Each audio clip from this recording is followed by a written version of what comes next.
right, good afternoon. How you all doing? All right, welcome to Greater Bethel AME Church. We are excited to have the opportunity to host you all as we celebrate a woman that does amazing work in our community. We invite you, and we're thankful that you're here for the Poetry Benefit Show for Sister Faye Williams. Feel free, if you have a social media page, to go to your social media page and share it. If you're already watching on social media, share the post. Those that would like to give, I'm sure it'll be explained to us earlier, the opportunity that we have to give and support. You see the Cash App address, $ Faye Williams 1955. I think you hit the world 11 years before me. That's 1955. And on Venmo, it's at PQ101, if my eyes are seeing correctly. Is that what it say? Okay, it say it right what y'all looking at. My eyes just don't see it. All right, and so I want to present our mistress of ceremony, Mrs. Okay, well, let me get out the way.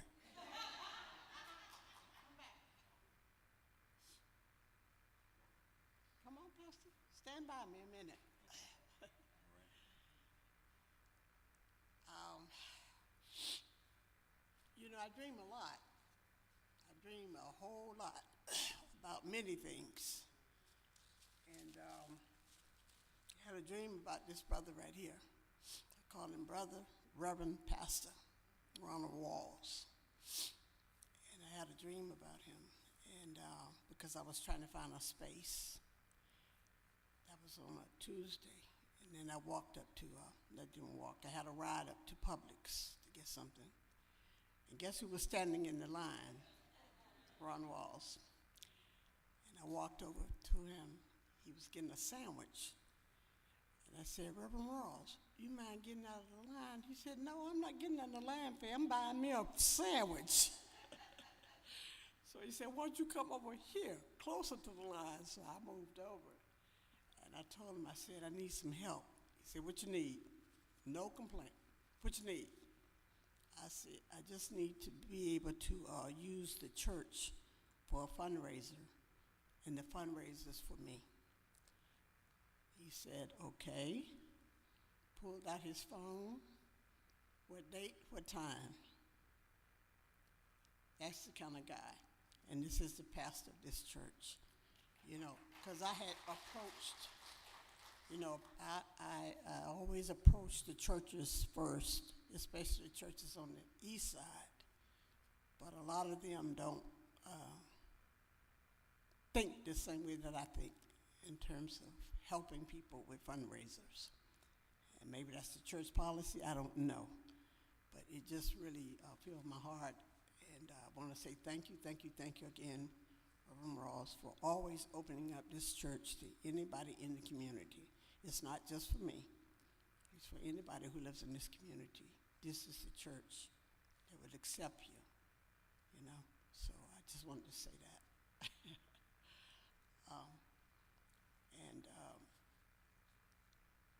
What's the next thing? Ananuka. I know I messed up your name again, so y'all have patience on me. The best thing about this sister is that she lives over in Porter's Quarters, and you can't get no better than that, You may be in Hollywood, you can be in Palm Coast, but it's nothing better than Porter's Quarters. And this sister lives over in Porter's Quarters, and we are so happy to have her. She came, 2 years ago? 2 years ago. And she's a spiritual warrior. I mean, she don't just pray just to be praying. When she prays, it has a whole, something follows. So don't be surprised when you get something at home that came through her prayers.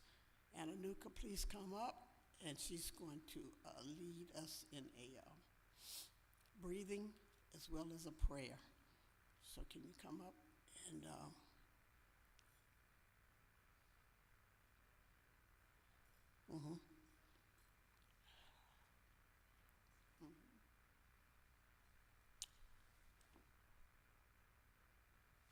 In the culture, we always tap the ground to give honor to the ancestors. I always call her Chief when I first got here. because I had good sense and I was raised right. Greetings. It's an honor to be here today. I want to give thanks to the ancestors of Miss Faye Williams for receiving me into Porter's community. One thing I know about Porter's is if you ain't meant to be there, you will not stay there. That energy will run you out, absolutely. I see that. So that level of awareness, and just thank you, sister, for your friendship, your integrity, and so many of your positive attributes. We speak life, long life, over you, renewed strength and health. So I thank you. This is an honor to be here today. It's really good to see all these beautiful people. I've been longing to connect with the community of Gainesville. I spent a lot of time in isolation. I reached out, but you know, everything happens in divine timing, which we believe in. So I would like everybody, if you would just kind of find your heart center, the center of your heart, land your hand in the center of your heart, and let's begin to just center into that space, coming out of our heads, coming out of the mind, coming out of all that preceded this moment, and bringing ourselves into the center of our hearts. Feel your heartbeat in your hand. Grab hold to the center. I truly believe the center, the heart, is where our ancestors dwell, where the Most High lives, where our true intelligence is. So find yourself in that space. Take a deep inhale, hold, connect to that heart, and exhale slowly, slowly. And let's do that again. Inhale, hold, and exhale slowly. Let's do it again. Filling your lungs with life force, energy. Hold. Savor that moment. Savor that energy. And then send it back out into the universe as a prayer to your brothers and sisters and families. I'm going to say a few words, and I want you to grab hold to one before I begin to pray. These are the re's, the reasons, the re's. Reconnection, reconciliation, recognition, renewal, remembrance, return, revival, retrieval, recompense, regeneration, reclaim, reveal, receive, and recover. We give honor to the Most High Creator right now. We thank you. We give honor to all things, life force, energy. We give thanks to all things that bring us together in this moment. We thank you for health, life, and strength. We give honor to all of our ancestors who have walked before us. We give honor to the four directions of the north, south, east, and west. We give honor to the clan chiefs of earth, fire, air, and water, which make up who we are at our essence. We give thanks for this gathering.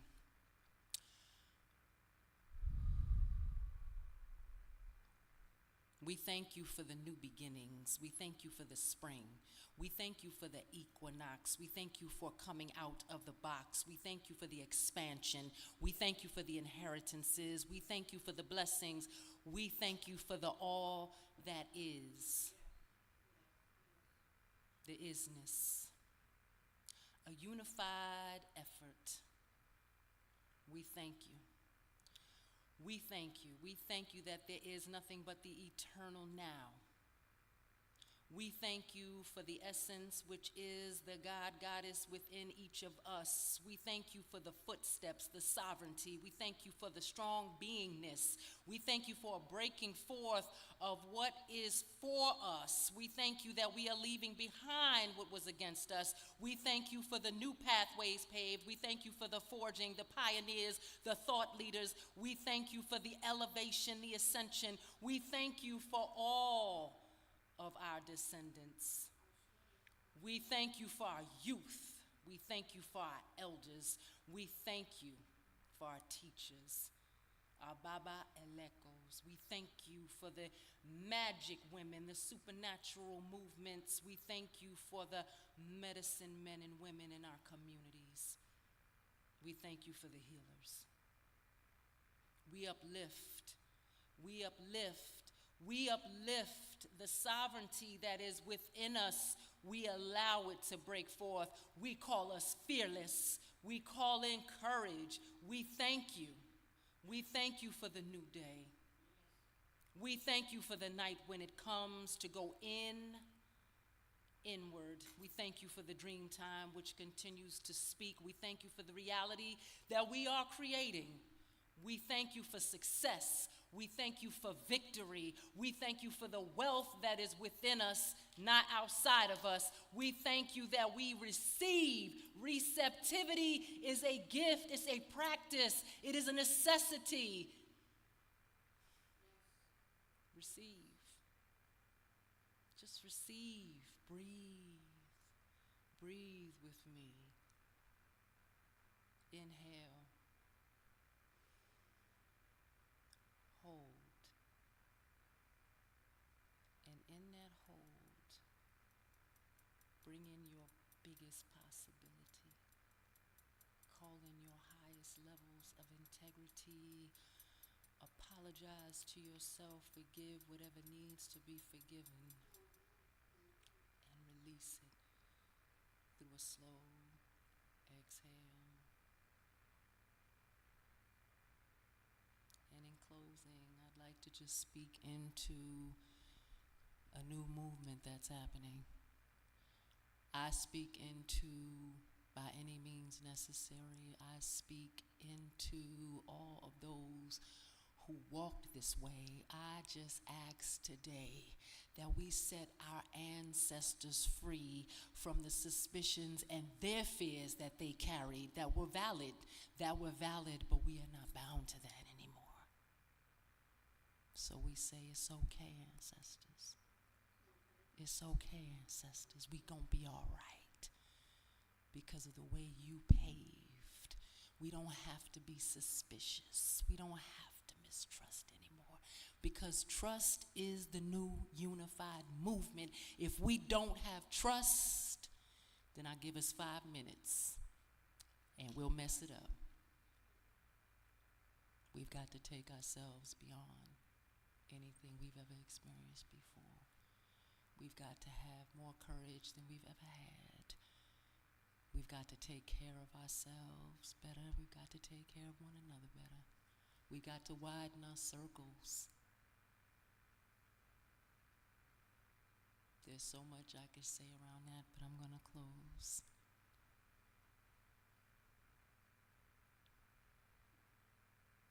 Yeah. In closing, Ashe, peace and blessings. I do pray.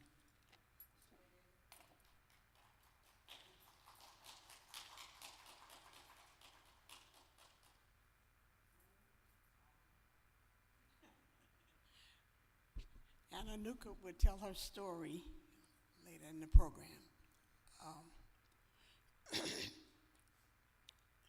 I do know this name, Terry Bailey. I didn't mess up your name, did I? Terry Bailey, the daughter of Betty, and the niece of Rosa B. Williams. And I met Terry, I think it was over at, where was it? Health Street? We were in D.C. Oh, D.C.? The Black Women's Health Project Conference. Okay. And that's how we figured out we were from the same place. At their 40th or 30th or 25th anniversary. Okay, okay, okay. Yep. That's where I met Terry. And it's been a joy to have her as a friend in my hometown, you know. And I don't say friends for everybody, but she is a friend. Even when we don't talk to each other, we know that we're friends. So I want to come back to Terry because I don't want to cry at the beginning of the meeting, but I'm going to cry in the middle of the meeting. So I'm going to hold on to my tears until we get in the middle of the program. I love you, Terry. I love you too. Greetings, greetings, greetings, everyone. Oh my goodness, she let me on the mic. I want to thank you all for coming out. Beloved sister, thank you for that beautiful blessing that you gave us. As Faye mentioned, my auntie was Miss Rosa B. Williams, who has now become an ancestor after 92 years, and at least, I will say 75 of that was in service to the community. And so the themes today are prayers and protests and praise and poetry. And one thing that my aunt was very sincere about was going out to vote. If you are not a registered voter, please go register to vote. If you are a registered voter, I'm asking that you ask your neighbor if they are registered to vote. If they are not, take them there. Take a moment when you leave from here in these weeks upcoming to please check and make sure that all of your stuff is in order. As midterms approach quickly, you need to know that your vote will be counted, and when you walk into that that polling place to vote, to cast your vote, that your ID is in check. Take your passport, your voter's, take all the things, so that there will be no reason and no excuse for them to turn you away. And so I'm going to start us off with a poem, and then I'm going to call up Monye. And this is called Another Go Vote Poem. Let me make sure I got all the pieces together here. Hold on one second, y'all bear with me. So stop acting like you don't know. Get up and go make your voice heard. Yep, here it is, another Go Vote poem, begging you to get up and go make your voice heard. Stop making excuses not to do it. So get up and vote. Just put your heart into it. Grab your ID, your keys, and your who to vote for note. Grab your friend and your neighbor so they too can cast a vote. Y'all, get on up and go make your voice heard. I can't say it enough. Here it is, another Go Vote poem, begging you to get up and make your voice heard. Your ballot is important. Your opinions pave the way for documenting what you want to happen and what you're trying to say.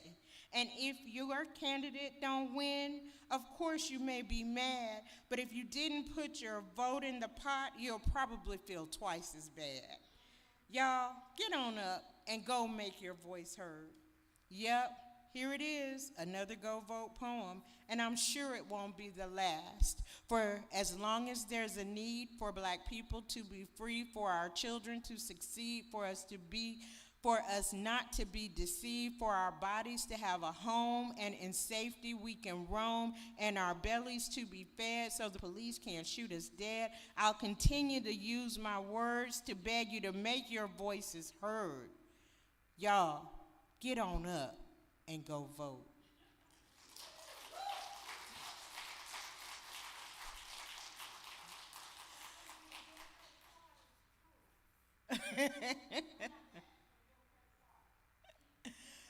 Thank you. So next up, we have the pleasure of having Manye, a.k.a. Queen Mother, a.k.a. some of y'all will know her as Miss Vivian Fowler, but we all who are in the know recognize her as Queen Mother. She is a storyteller of more than 60 years, a retired professor of nursing. She loves singing with her sisters, the Washington girls, right? The Washington sisters. Thank you for the correction.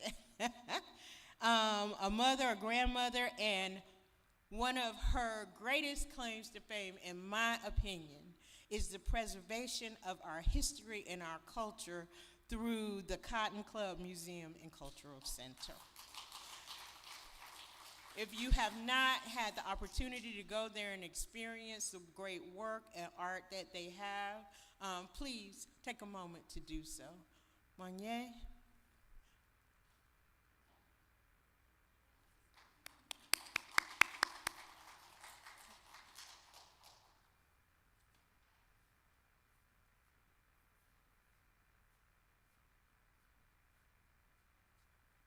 Thank you so much. I want to do, first, I know I'm supposed to do what I'm supposed to do, but anytime you recognize Reverend Rawls, I just want to join in and say, yeah, yeah, yay. But I also want to do that, thank you. The beauty of being 88 in June is that I watched all of these people grow up. So I'm just very thrilled to be here. Thank Terry for that beautiful introduction. I thank you, Faye, for putting me on this program. I really do thank you for letting me be a part of this. I love you and adore the work that you do and what you stand for. Freedom, freedom,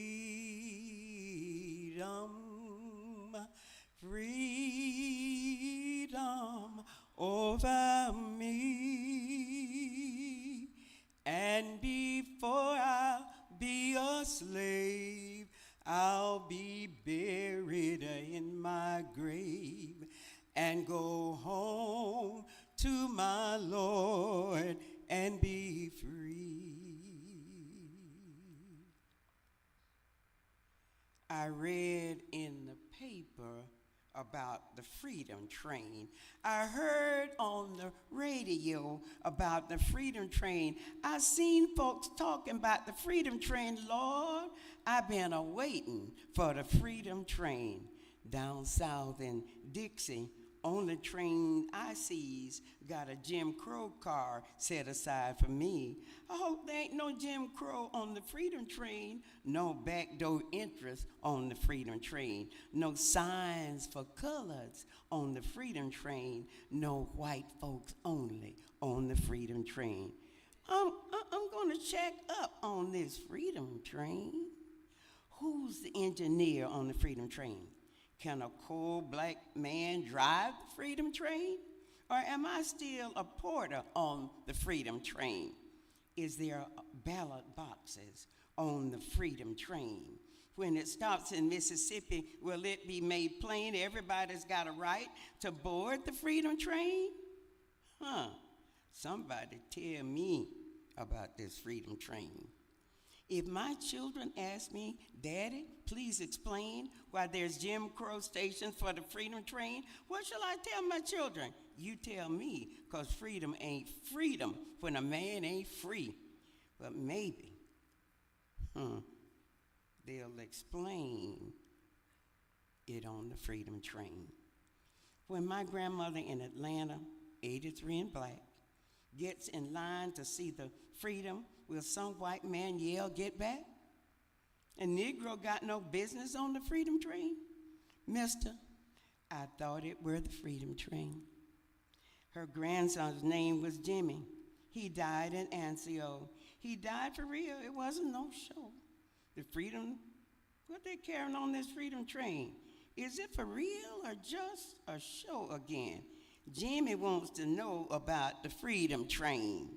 Will his Freedom Train come zooming down the track, gleaming in the sunlight for white and black? Not stopping at no station marked color no white, just stopping in the fields in the broad daylight, stopping in the country in the wide open air where there never was no Jim Crow signs nowhere. No welcoming committee, no politicians of note, no mayors and such for which color can't vote, and nary a sign of a colored line for the freedom train will be yours and mine. Then, maybe from that grave in Nancio, the GIs who fought will say, we wanted it so. Black men and white will say, ain't it fine? At home they got a train that's yours and mine. Then I'll shout glory for the freedom train. I'll holler, blow your whistle for the freedom train. Thank God Almighty, here's the freedom train. Get on board our freedom train. Langston Hughes.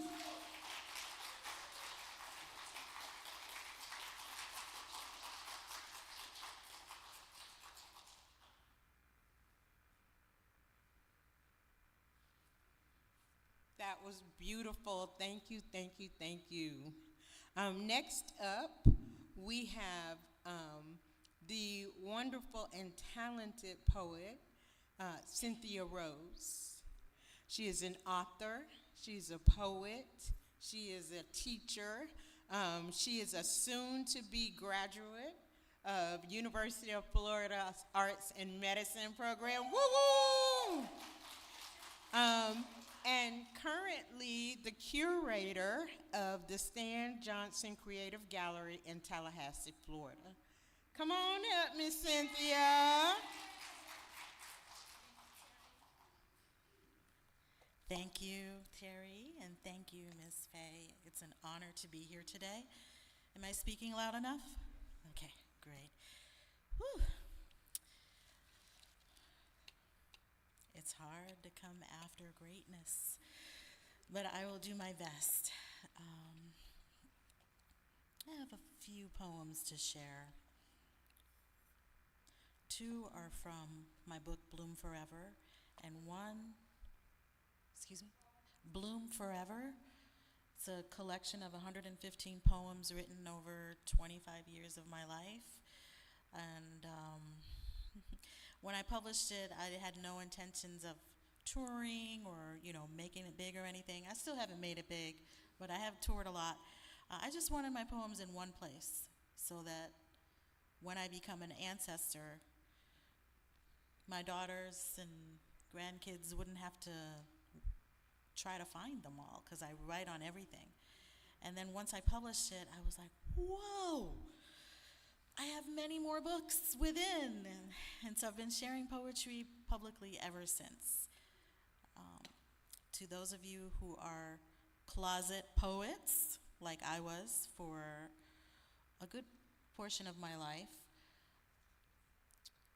it's important to share your story because it's not about you. I mean, it is because I wrote about me, but it is about the connection that others will find when they hear how you overcame and are continuing to overcome. So with that in mind,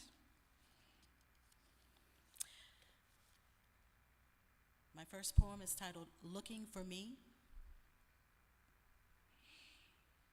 Oh, I can't be this no more. Can't be this no more. I got to find the me that I've been looking for. Oh, I can't be this no more. I can't be this no more. I got to find the me that I've been looking for. I've got to find the me that I've been looking for. I need music and flowers and paint and serenity. I need time to explore my own identity. But my hours go by given to someone else, and I've lost sight of myself. I want to come home to me, not this tired old person I've come to be. I want to feel alive. I want to look forward to each day. I want to feel the wonder and awe and beauty of discovery. Where am I? Where am I? My bank account is still empty and my car doesn't have enough gas to take me where I really want to go. Yet I'm working every day and supposedly making money. Who's got my money? The same people who took my fears and fed me lies. Well, give me my fears and let them wake me out of the slumber I have lingered in for far too long, 'cause I can't go on. I've got to find the me I've been wanting to be for so long.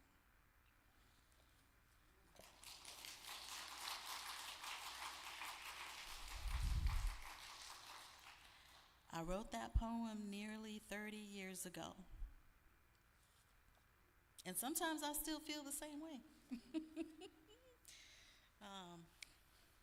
Okay. I would like to share. Do I have time to share another one? Okay, yay. 3 minutes, okay. This next poem is titled A Poem for Our Community.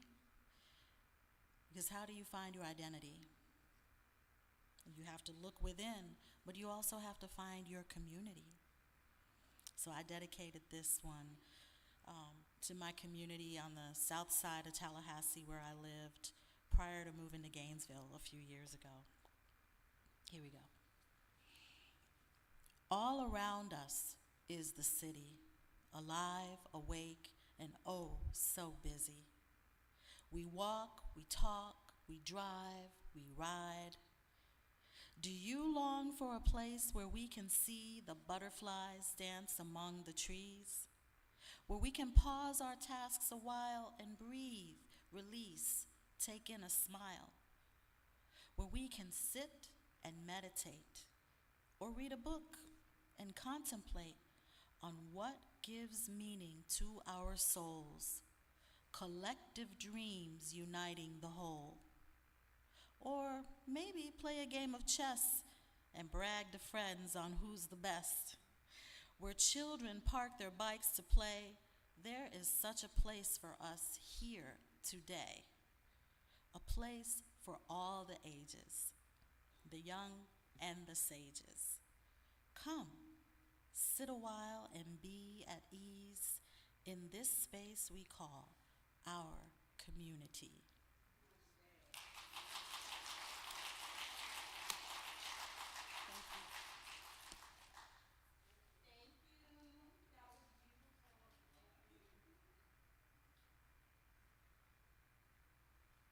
Faye is going to introduce our next poet, Abigail.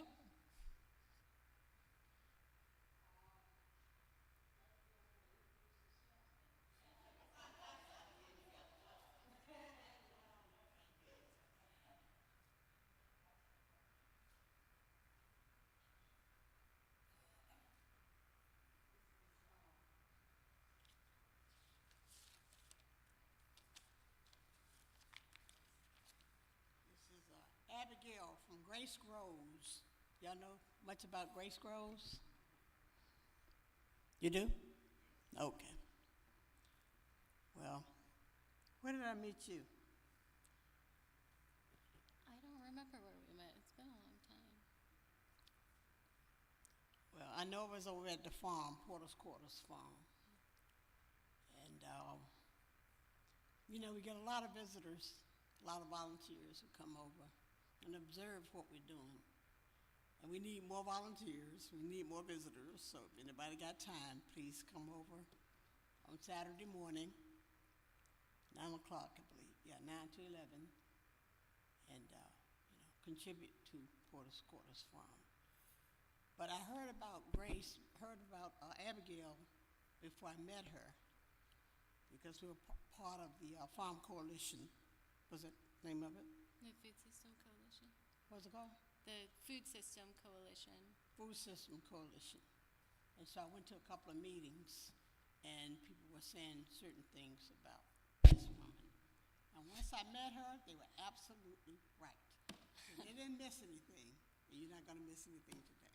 Thank you. And I really wanna lift you up and say, I am so grateful to you for really being active in our community, especially when we're dealing with food insecurity. She's gonna help us grow a whole lot of stuff over in Porter's Farm. So thank you for that. Thank you. So I have two poems. I too am a closet poet, but I've shared some stuff with Shelley, who's here and going to do some poetry later, and she asked me to read one about my grandmother that she heard. So I'll do that one first. So my grandmother, her name is Mimina Elodie Perret Gentil, and abuela in Spanish means grandmother. So this is called Dear Abuela. Dear Abuela, April 16th, 2021, you are 98 years old. I dreamt a man was on the shores of Curacao yelling, "What are you? What are you?" So I walked past and jumped joyfully into the waves that you told me keep you alive forever if you visit them enough. April 16th, 2021, I woke to learn you too had gone to the sea, but you would not return. Dear Abuela, February 2020, I was planning to visit. It had been so long. I am poor here in America, but then the pandemic came, and they said we couldn't come because our country was sick. I never saw you again until you spoke to me in my dreams. I can't help wonder now, was it a warning or a remedy you shared with me that night? Dear Abuela, it's almost February again, and I want to ask you about your children. Here in my country, where so many fled, is a time like yours, 25 years ago, the time they began to flee, the ones that could anyways. Many stayed, not to abandon the ones who couldn't leave. Now they get stopped, and Los Tombos check their phones. They fill out surveys on their thoughts to receive their rations. Rotten arepa flour, the ranchos call it the clap. I remember when you had to leave home after 67 years, the tear gas permeating your windows, the heartbreak. Do they remember? Would you remind me how the girls had to cut their hair at the border for money, how the paints my mother gave you were your treasure after they took so much? Would you smack them on the back of the head with your abuela hand and say, "Vendido, don't go down that road, remember your brothers"? Dear Abuela, I still remember sitting on your lap on the shores of Morocco, playing with the wrinkles on your hand. How beautiful you were, a time with Alma Llanera song in your heart. I was lulled by the vivid revelation of the breeze in the palm grove, and so I have the soul. I remember salsa and merengue, 12 grapes at midnight, the joyful tears of Latino love, serenades, warmth, generosity. Is this also for your brown brothers and sisters 2,000 miles to the north? Why did you never tell me Viejo went to the leper colonies too? Dear Abuela, the man is back again, yelling, "What are you? What are you?" He wants your babies to leave. Now I look through the treasure-painted glass doorways you made for me, and the waves look rough. I love, I weep, I sing, I dream, but 1,000 times I have seen your spirit in my bones, the spirit of arepas for all, arepas at 10, Yara, ay que lindas, God bless yous, and no muro. I think I'll call it a remedy, Mimina, because I can swim. I can swim.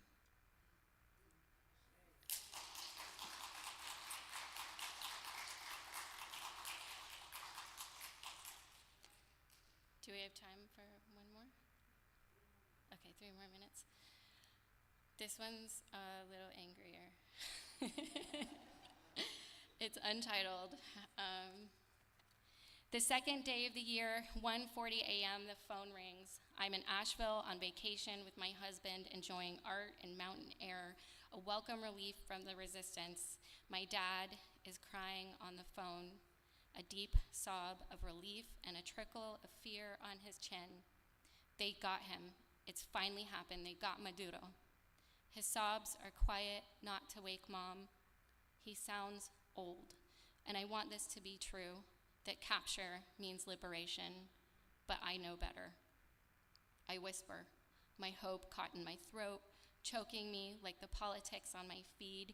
Who am I to dispel hope when they have suffered so much? Instead, I say, what does this mean? Is everyone okay? I love you. A video comes through.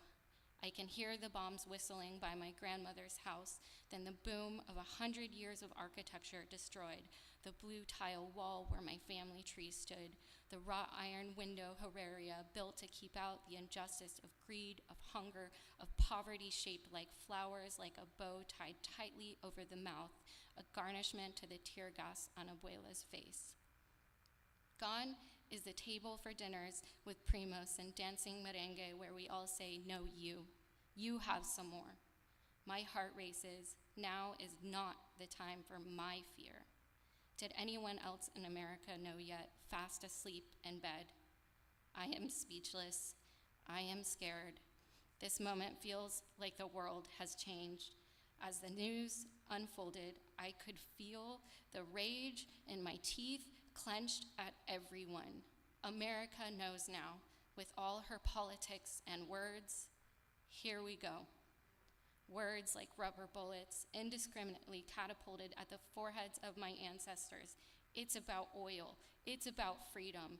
We have come to save you, you alien, you collateral damage for our white narcissism, you political human shield, you poor, poor immigrant. January 7th, I heard the whistling again, the warning of 1,000 citizens. ICE is here. Then boom, the boom of a gun, the boom of doors being kicked down. Still 1,000 questions with my hope caught in my throat, still unable to escape the prison of my indecision of who I am, of my anger. God damn it, America, who are you? They got her, they said. 1,000 words more, a terrorist, a lesbian, an obstructor, a mom, an activist, a Christian, a poet, Renee. And I think to myself, how many Renees have they gotten? How many were brown? How many grieving daughters with quiet sobs? How many choking on hope as the whistle continues while the words zip by the heads of the oppressed like pious bullets on their way to the altar? Where is the shield? Where is there room for the words of my ancestors, of poets? Where are there people like me who say, who am I? Punctuated by a question of consternation, of deference to humanity. All I hear are the whistles that have come to save us. May they be shields, may they be fists, may they be ancestors and friends risen from the dead, here to reach their hand down our throat and expel hope into something that means more than this.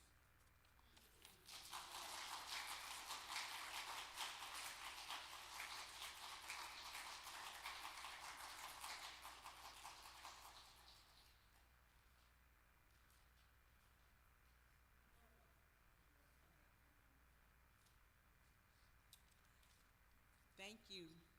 Thank you, thank you. What I love most about the people who have shared thus far is while they are incorporating the theme of the day, they're also incorporating their life stories. You cannot devalue the importance of your stories. Like Cynthia said, it's important for her to leave her legacy for her family, for the future. And it is important to me that each and every one of you begin to record and capture your stories. It is no longer a time where you need to have a whole crew to do a video of Auntie Alice at the family reunion telling that same story over and over again, okay? She might be annoying, but when she's gone, you are gonna wish you had that story. It is no longer necessary for you to have a publisher to write a book about your family story. You can do that and upload it to Amazon, upload it to Lulu Books. You can do it on your own. Capture your stories. It is It is vital, vital, vital. And don't, I'm going to say this the last time, don't devalue the importance of your story. Because all you may have done is get up this morning and go to the grocery store, but you may encounter somebody at the grocery store whose life will be changed by who you are and what you say. That said, next up, I want to call my sister Queen Beats. Come on, beloved.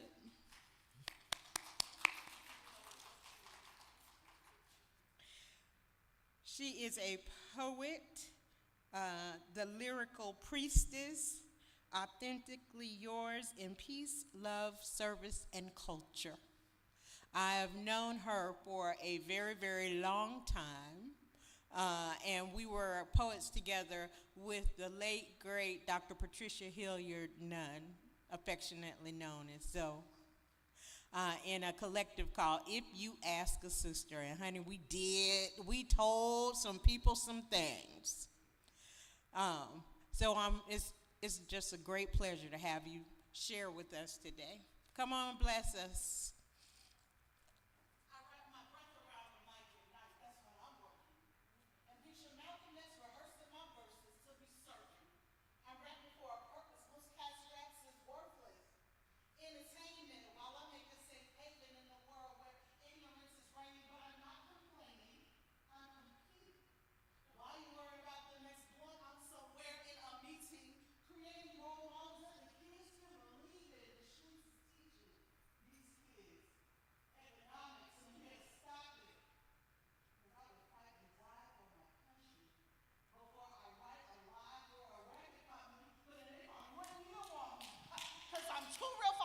Refuse to wear makeup. When I die, bury me deep, point my face up.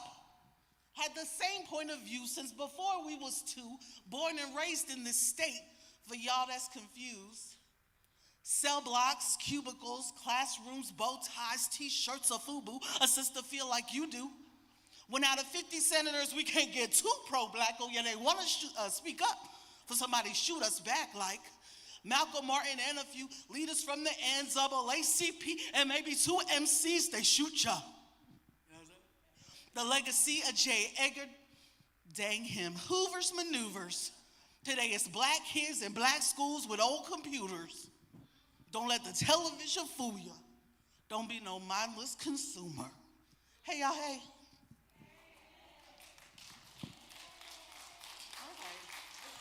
It's the theme? I was back there texting like, oh, it's a theme? Hey, Siri, what's the theme? Hi, Auntie. How are you? I grew up here, and then I came back home. And you were one of the first organizers. You were the first community organizer I met when I returned home. And you invited me and my sisters to Sister Space. And you emailed, and every time I would see an email, it was just proof positive, like, girl, get your life together, you ain't doing right. So, thank you for the invitation to celebrate and support you today. Thank you for your legacy, your institution of organizing. Thank you for supporting my little things. And if I'm ever doing something and you show up, then I know I'm doing the right thing. So,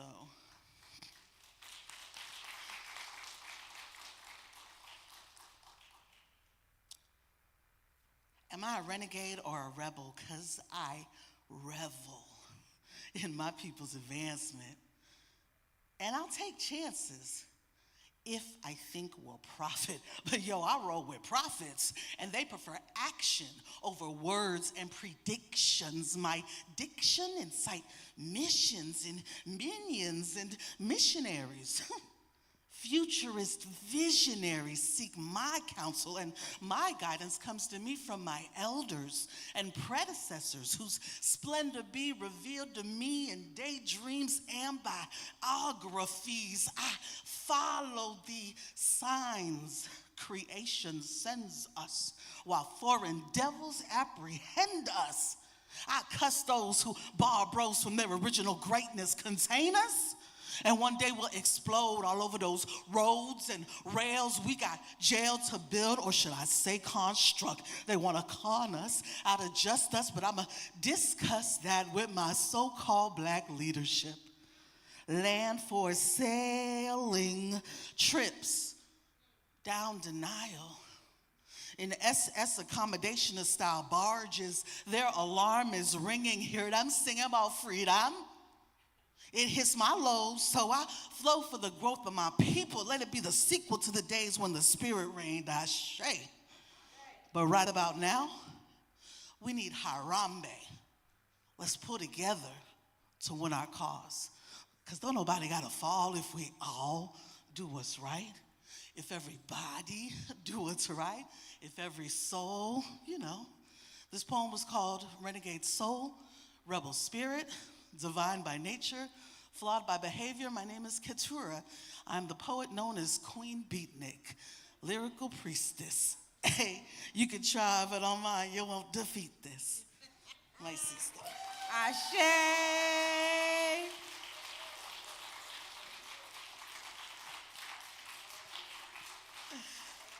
I know every time my sister see me and I ask her to read a poem, she nervous. I'm gonna be like, do the goddess. See, I didn't ask. I honor your request. But coming soon. Next up, we have Carolina. And I don't have a couple of sentences about you, so will you give us a couple of sentences about yourself when you come up? Oh, good. So y'all come up together.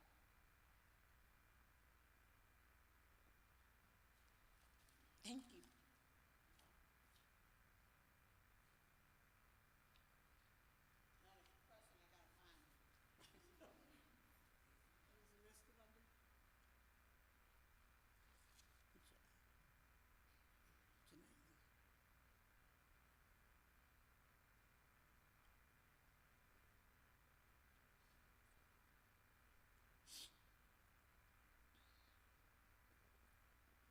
Why don't you just tell people what you're about? That's much easier for me and the audience, okay? So just hold on a minute, please, Kat. I want you to speak about yourself. And there's a reason why I'm asking you to introduce yourself, okay? And I'll tell you later the reason.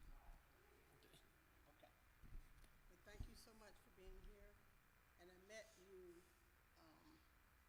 what was it, at the Pride Center Yes. years ago? No, it was Pride at Festival. The Pride Festival Yes. at Bodega Plaza. Correct. And I remember sitting down talking with you about the trans community and what was happening in this city. And I was really impressed with what you put out. Because a lot of people hide. You were bold. You came out. And I just appreciate you for doing the thing. Thank you. And continue to do it. Thank you, sister. I'm honored to be here this afternoon, and I appreciate your invitation to be part of your event and part of your community. My name is Carolina Cordero. I am an advocate and an activist from San Juan, Puerto Rico, and I've lived in Gainesville for 27 years. My line of work is towards LGBTQ plus inclusivity, transgender rights, and women's rights.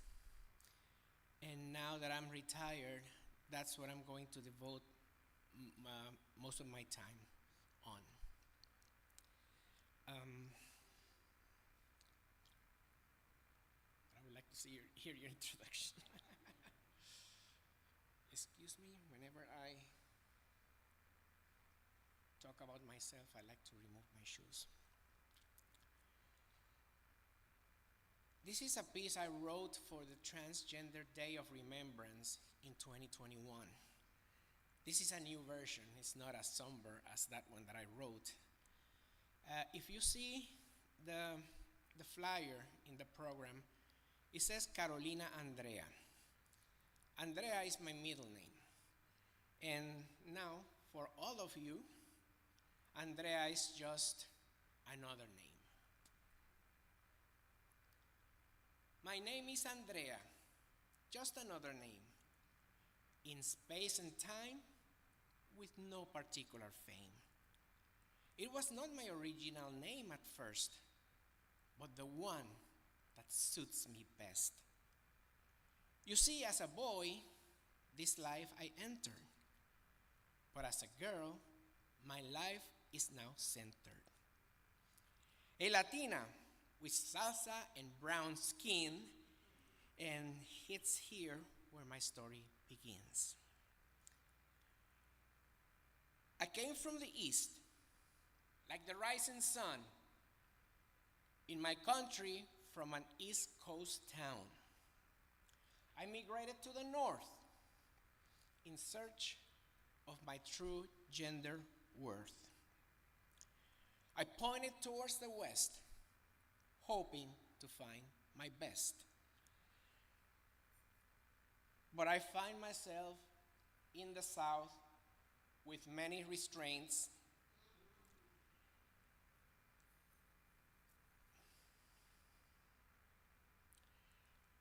As I move around life's compass lanes,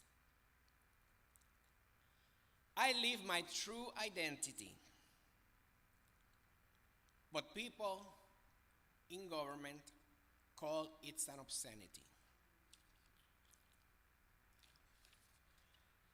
I live in a new gender dimension, the one that gives people tension. I get a lot of negative press, as if I'm coming from somewhere else. As I walk now in the female zone, it feels I'm ready to get stoned. Sometimes I don't even know where I am, with people refusing to call me ma'am. Politicians are ready to put my neck in a noose, only because I want to correct bathroom use. I see darkness, danger, hateful people all around, and sometimes my cries for help, they get drowned. My existence is not a crime. I'm just a woman with true rhythm and rhyme. Still, I love who I am. A woman with body, soul, and mind. And after searching for ways to come around where I belong, true love I found. Please, don't forget me. I love you the same. I'm just Andrea, just another name.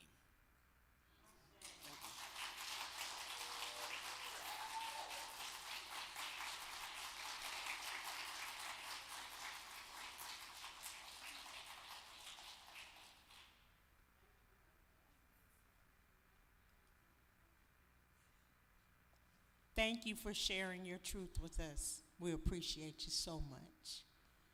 We appreciate you. Okay. Next up, let's see who is here. I want to just say that Dr. Edwards, Dr. Carolyn Edwards, had a familiar loss earlier this week, so she won't be able to be here. Cassandra Nat Tucci will not be with us today. And nor will Mashika. She just texted me and let me know that she had a medical emergency. And so here we go. Is Rochelle Banks here?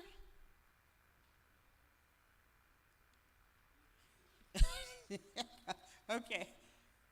Wait. I had Rochelle Banks. No?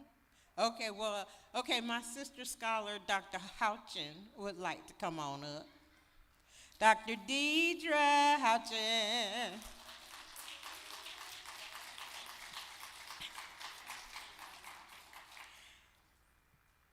My beloved scholar sister, Deidre Faith Houchin, is a mom, a creative scholar, and a contemplative. She loves being outside, she loves laughter, and she loves to play. She also loves to tell the story of our great Black educators here in Alachua County. If you are not familiar with her work, please look her up. You will. I have learned just so much about what I thought I knew. Okay, she is a phenomenal scholar, and we are blessed to have her. So without further ado, Dr. Deidre.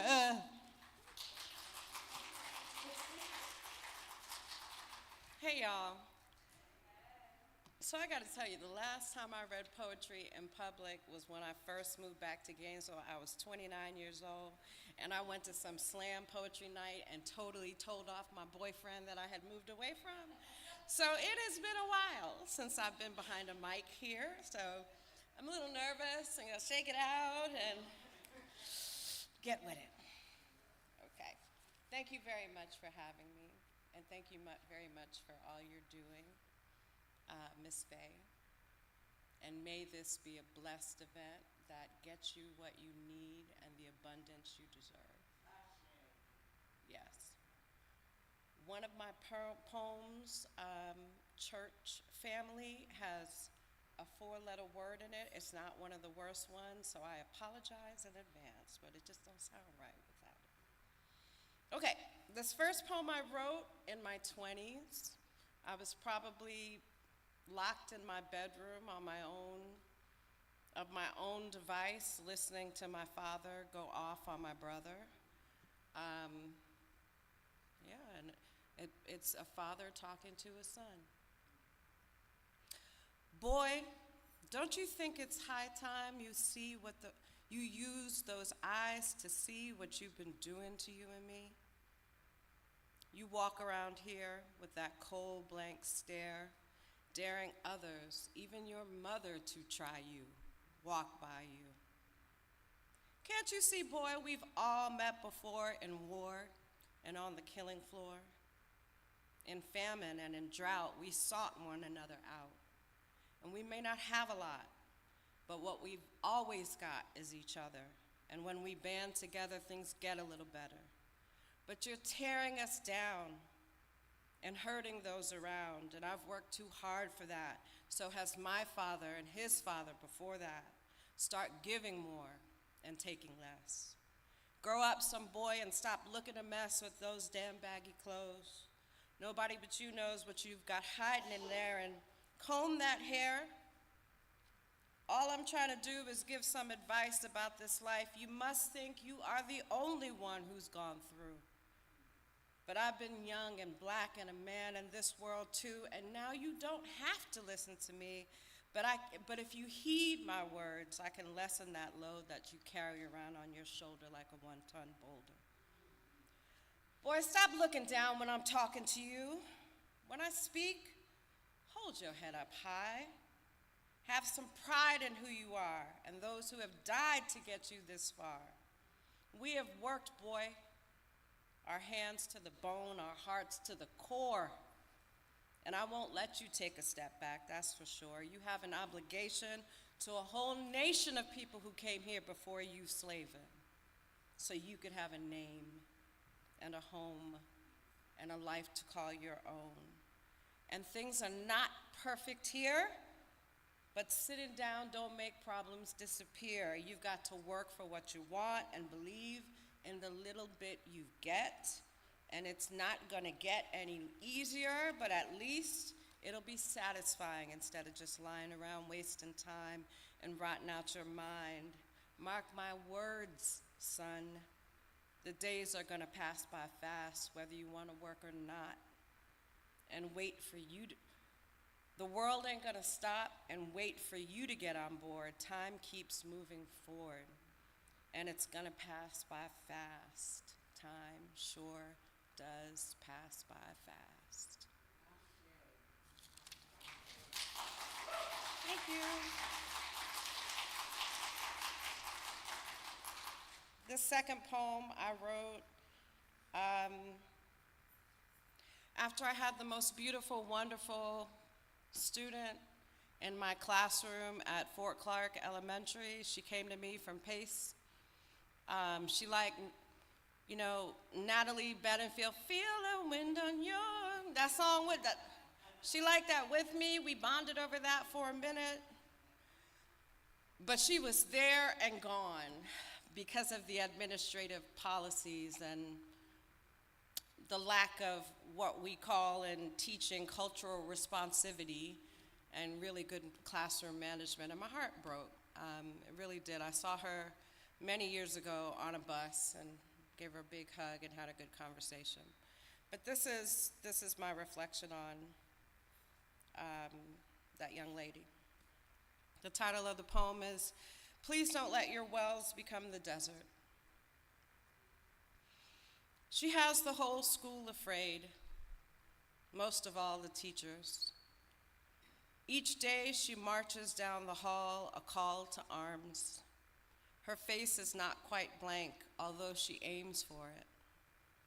Her eyes, large wells of ammo, wait to unload heavy wounds. The first desk close to the door is hers, as though she is never quite sure she will stay or make a run for it. She likes to read, and this was our starting point, our only truce. Each time she talks, and she never raises her hand, her every syllable is punctuated with a stressed mark of fury. Every statement preceded with a nonverbal pejorative, but still, she is a good girl. She is cutting and clear and not altogether broken. But here, where rules are not spoken and etiquette is key, she is no hope of glory. Even when her whole face is ruined with sorrow, she never wipes away her tears. They run down her face as her crown. She swaggers on, stumbling, yet fully alive. I don't teach her shit. I lean in, pressing hard head to hard head, giving up sojourner's truth. Find some water for your soul, girl. When that fire burns, keep moving, no matter what. When a sucker punches you in the gut, keep moving, no matter what. When they kick you out of here, march on. And when you hit a brick wall, march on.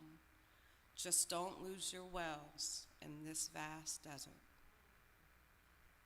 Thank you.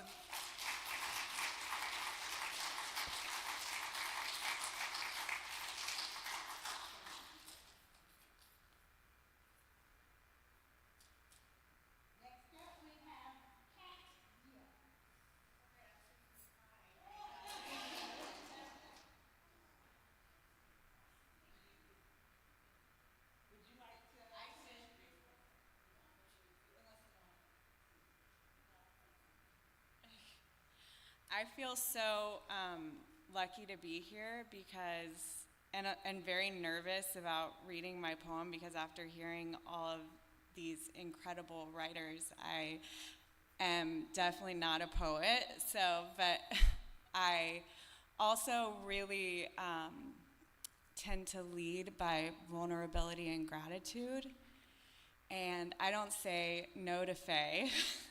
And so when she said, you know, you can do a poem, right? I'm like, yeah, I can do a poem, you know? And so I just wrote something from the heart when I felt inspired, and then, you know, life went on, and I've barely read it over twice, but I feel like it goes with me just saying that when I look around this room, I realize the people here are the people who I have been inspired by for years and who I look to, and I'm like getting emotional, but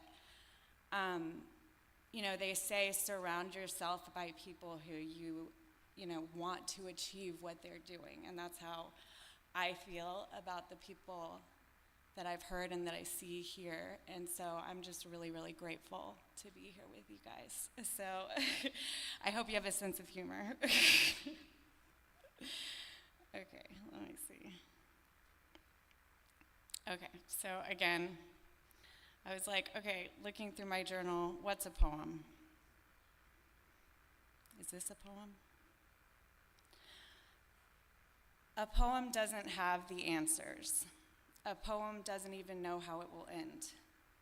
A poem doesn't follow the rules, it breaks them, bends them, forgets them entirely. A poem is made of things we cannot say anywhere else. A poem doesn't betray itself because it's unattached, because it is free. A poem fights fire with butter and somehow still burns, then it seeps into your skin. A poem is born during thunderstorms, between fear and courage. It finds something ancient there, something buried, something still breathing. A poem insists that the truth will set us free. A poem is justice. A poem will not forget. A poem has been torn into pieces and still can rearrange itself again and again and again. A poem is a bleeding heart, refusing to look away. A poem is a bird. A poem is an ocean. A poem is the moment you realize you were never meant to stay small. A poem makes us all a pair of feathered wings and then dares us to use them. A poem is not quiet. A poem is not safe. A poem is a riotous act of devotion. Sorry, I'm like trembling. Riotous act of devotion. And thank you to Faye for giving us all opportunities that we wouldn't have, and serving this community. That's how I know Faye. Looking to her and seeing her work for years before I got to work with her, so I feel blessed.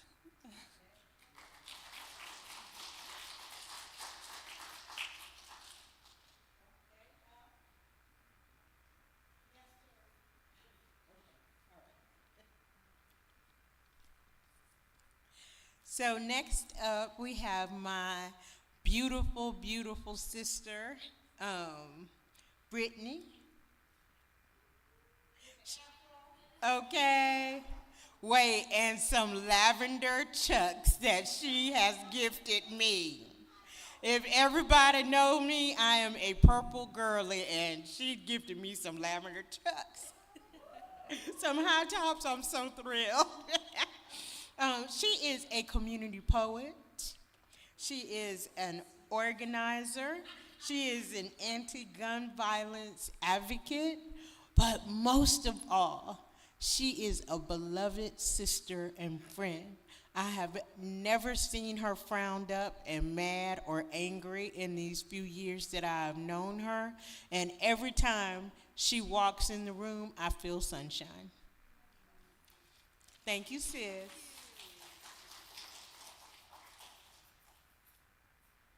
Thank you. Honored to be here. I'm honored to support you, Miss Faye. You always introduce me as a poet, and I've just learned to accept it.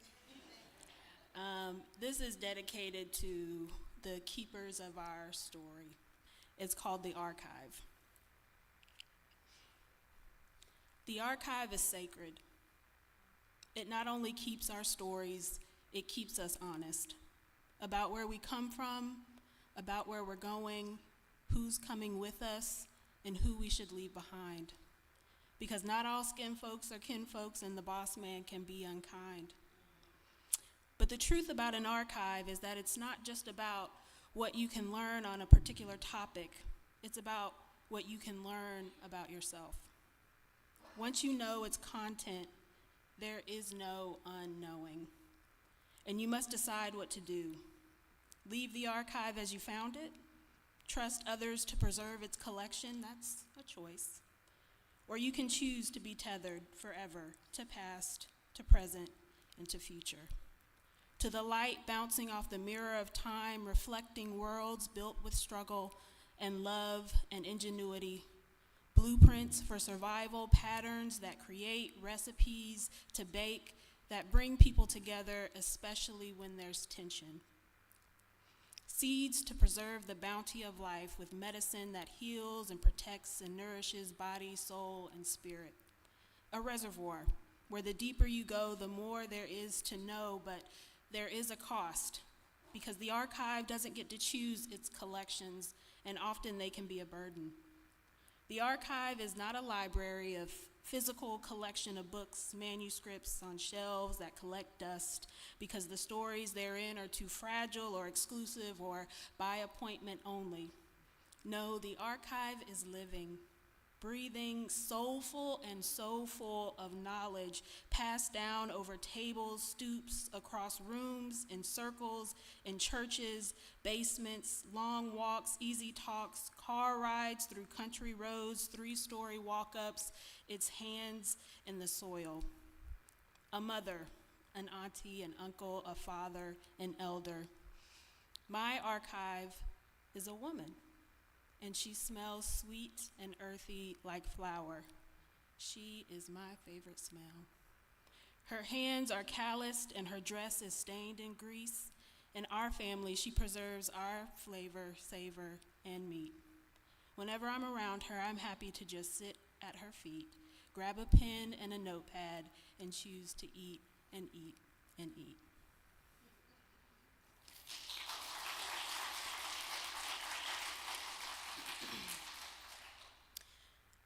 This is called Fragments, a collection of almost work.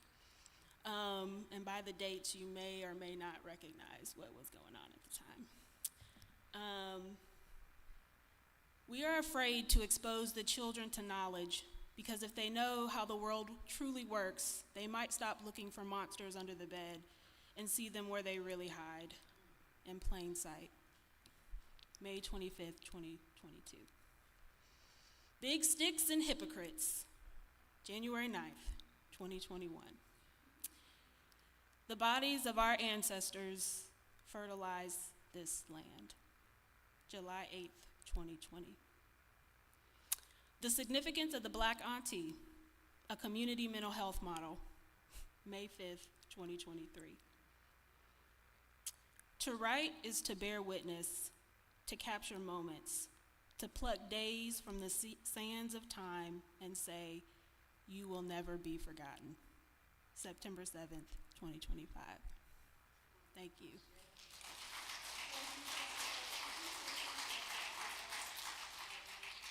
Yeah, like Terry mentioned, I'm anti-gun violence advocate. I work for the city of Gainesville. I oversee our gun violence prevention work, which means a lot of things, but mostly it's about bringing awareness. It's about being in community. It's about trying to call together as many people as possible to be the village, to be the archive, to love and care for each other, and I recognize a lot of you in that room that are helping to do that work.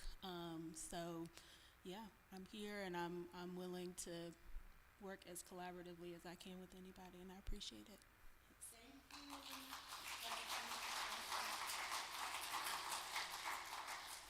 Okay, y'all. We have a few more poets left, but I'm old and I need a bio break.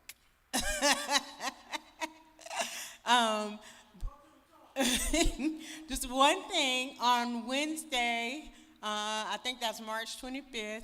I will be hosting a free workshop at the Seed Center at 5:30 called The Value of Your Story.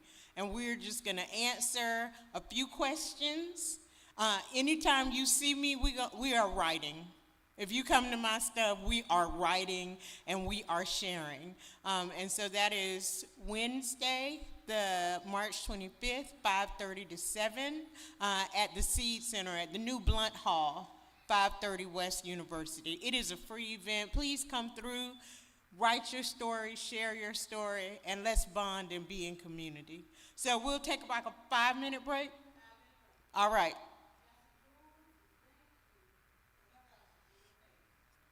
Cool.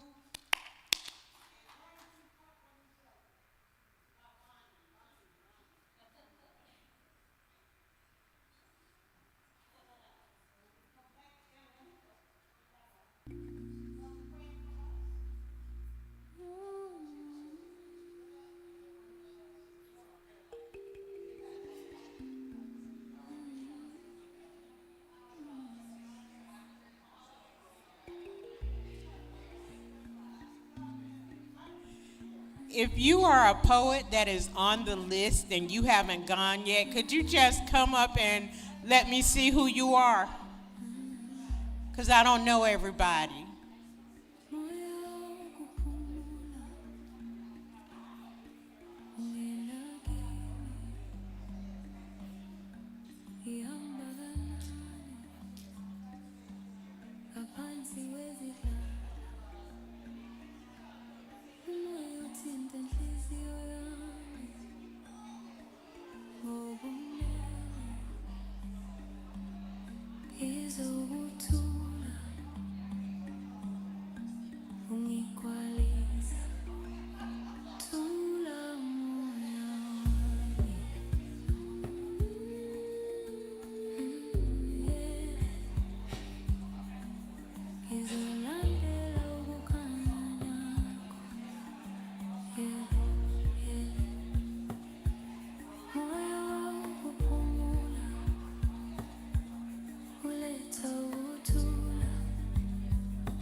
If you are a poet and you have not gone yet, please come see me.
Tula tula moya.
Calling everyone back to the room. Calling everyone back to the room. Join us, join us, join us. And if you are on social media, please repost what we're doing. Tell people they still have time to come out. Share, share, share. Well,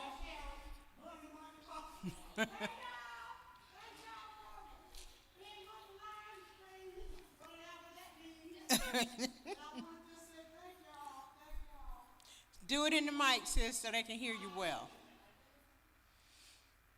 Should I bring you the mic? Will you say that again on the mic, Sister Faye?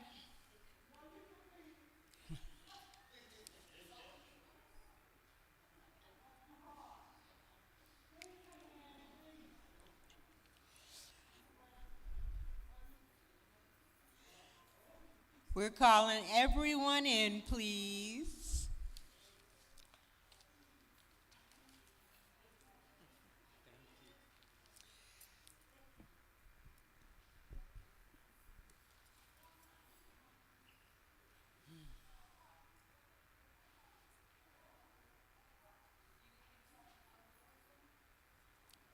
A prayer, I believe a prayer.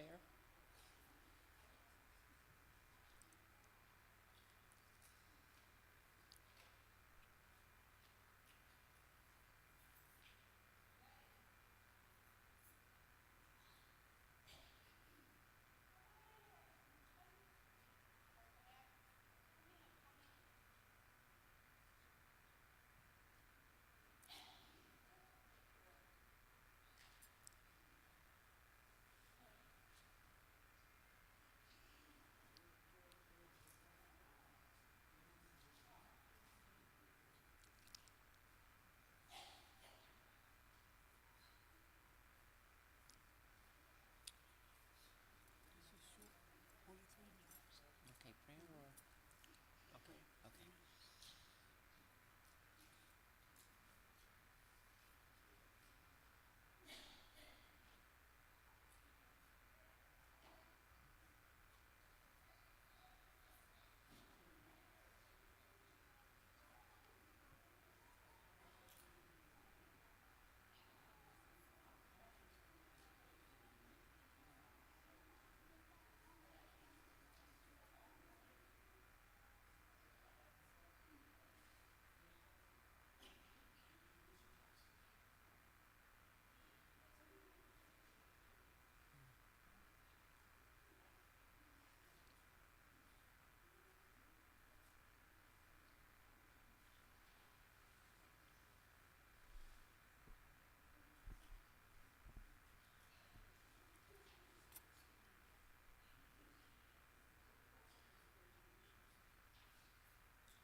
Go ahead and start.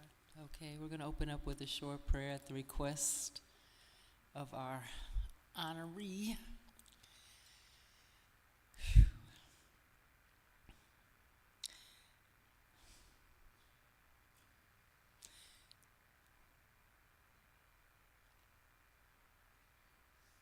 Let there be a stirring within our spirits. Let there be an elevation. They that have an ear, let them hear what the Spirit is saying for such a time as this.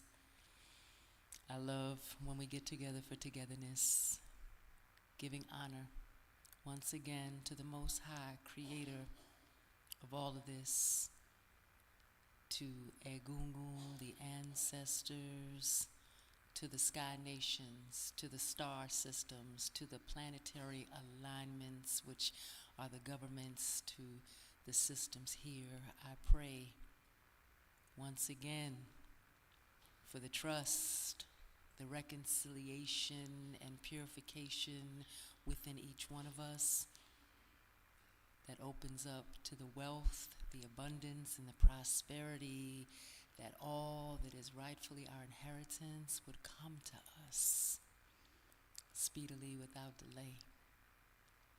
We are rising, we are rising, we are rising, and we shine on with the illuminations of lifetimes, the daughters and sons of Ra, Christ consciousness on this earth, walking in our best unique vessels, invested in what's relevant.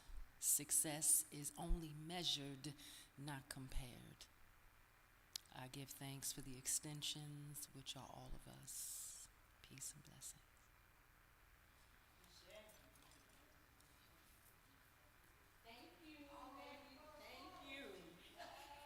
Thank you. Okay, she's gonna be a little angry, but can we just take a moment to give Sister Faye her flowers? Just a moment. Just get up on your feet. Get up on your feet. If you are able to stand, get up on your feet and turn and look at that sister and give her some love.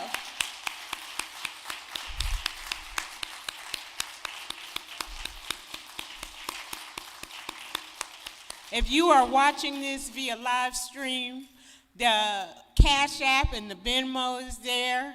If you know where Sister Faye stay in Porter's, you can go and drop her off some cash in Porter's. She'll take it. She usually on the porch. We love you, sis.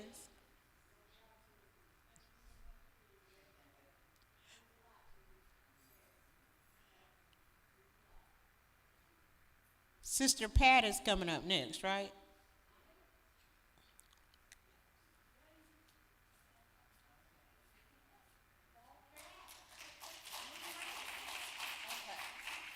All right, I have no poetry other than no war but the class war. That's all we want. No war but the class war. We need to stop that. So I am not here for poetry. I am here at the behest of my dear friend who I love so much, who has helped me so much and just inspires me every day. And I'm so honored to be able to call her my friend. So I guess I'm ready. So I am here as the president of the Democratic Progressive Caucus of Alachua County. And we formed to basically try to move the party to progressive ideals and not keep bowing and the party moving further and further to the right. So I wanted to give that background. So we believe in systemic change, focusing on dismantling imbalances of power, economic, corporate, and political. We believe that we need government action to champion strong state action to solve social ills, which we all know what they are: inequality, racism, corporate corruption, endless wars. Social justice, strongly push for transformative social change. And, you know, things have happened, but we've got to get back on track. Racial justice, gender equality, those issues. And also that we are ideological. We do aim for fundamental structural shifts. And so we've decided as the founding group to try to work within the confines of a political party, because there's already a structure there. So anyway, I just want to give you that. That's who we are. We have monthly meetings. We invite people from the community or people running for elections. And on the local level, our group can endorse candidates. So if you're interested in any of that, there's some information out there. Or you can talk to Faye and get in touch with her, and she'll get you in touch with me. But we do meet on the last Monday of every month. Right now, we're meeting at Life South Blood on 13th Street. Is that how you say that? That's a weird name. But we want to start traveling around, because we're over there in that community, and I really want to ask this community, how can we, as a party, as a caucus, how can we be of service to this community? And I'm just so inspired today and really honored to be here in the space. And I just also want to honor Faye that she always pushes all humans to be together. And that's been, I don't know, I don't have the words for it, but she always leads with love, and that's near and dear to my heart personally. We need action, but we need to always come from love. And that's a big part of what's missing politically and in the world, in this country right now, in the leadership. But she specifically asked me to talk about voter registration. We all need to register to vote, and there's some deadlines. Okay, let me see if I can find it. You can just go to the Supervisor of Elections website, and we want to do like more canvassing in the northeast part of town and the east part of town. And let me see if I can find that, because I did. So I think it's July 20th is the deadline to register for the 2026 primaries, and there's a later date for the actual elections that are in August and November. So please, I can't compete with your show, but everything she said. Thank you for listening and giving me the time to interrupt all this beautiful and inspirational poetry.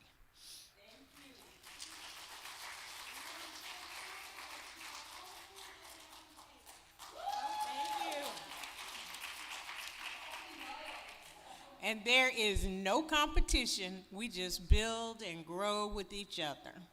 No competition. Next up, we have Shelley. She describes herself as very authentic and full of love. Okay? Come on, baby, bring that light. Yes. Tell us a little bit about what you do, and then. Okay. First of all, thank you, Ms. Faye, for inviting me out. I work at Community Spring, and we're a nonprofit organization that's geared toward dismantling mass incarceration and homelessness, and we advocate for policy change for people that have records and people that cannot speak for themselves. I'm just glad to be here. I was not even nervous the whole time. I'm like, yeah, I'm ready. And I'm like, okay. Beautiful black essence, singing in my dreams, calling out to my ancestors through me. The broken-hearted one, the late bloomer, authentic and unseen. Sitting right in front of you with my trauma screaming as I silently sit with a smile, lying to the room, clapping louder than anyone else. Left stage exit after my grand performance and my soul train line of thoughts. Heavy is the crown I wear as I endure the pressure induced by the scars of sacrifice. What's left after the elephant in the room is addressed? Am I close to my destiny or my death? Flatter me with your explanation of my pain will be turned into purpose speech. I am stronger than you think. But no need for validation. My soul is my inner compass. It keeps me at a different elevation. My integrity is intentional. Some things just come naturally, like strength after the trenches, like sunshine after the rain, like me loving myself after hating myself. Growth of self, self-love, and progress on my journey of becoming a better me, a better mother, a better woman, wise and wonderful, full of life that wasn't promised. By any means necessary, I will make it. I am proof of redemption, resilience, and authenticity. That's untitled, and that's the end of that poem. My second poem is also untitled. I tend to do that. It's just how I'm feeling at the time, and I just write. This place and time seems warped. The clouds move differently on this side of second chances. Mirrors with diamonds, smiles that are not authentic. No more lines left on the counter for the pain. Two-step into the staircase of other possibilities, a simple kind of woman. Do not sleep on my dreams. I never needed your permission to live. I just thought I did. The new me is improved. Blink now. I'm flowing with the wind, untraceable, influential, with the ink, the pad, and the pen.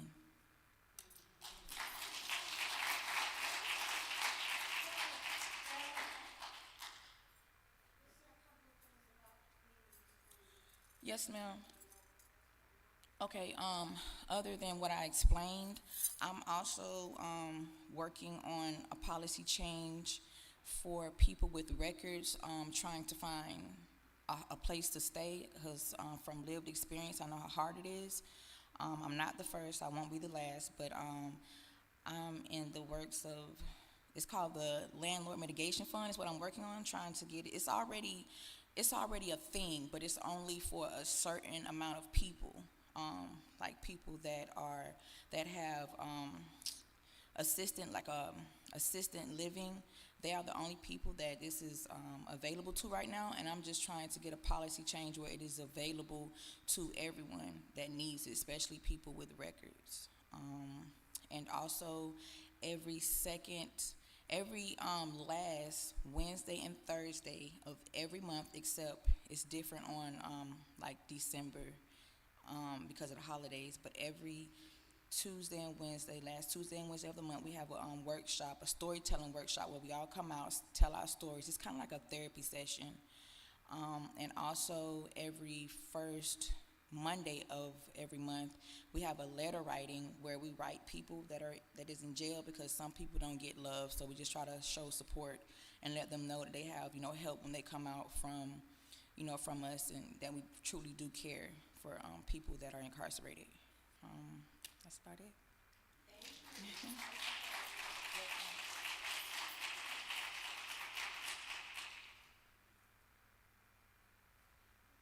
Are there any other poets in here that were on my list? Okay, so we're gonna go through and do round two after Faye introduces Commissioner Duncan Walker. Well, come on up, sis, and introduce yourself.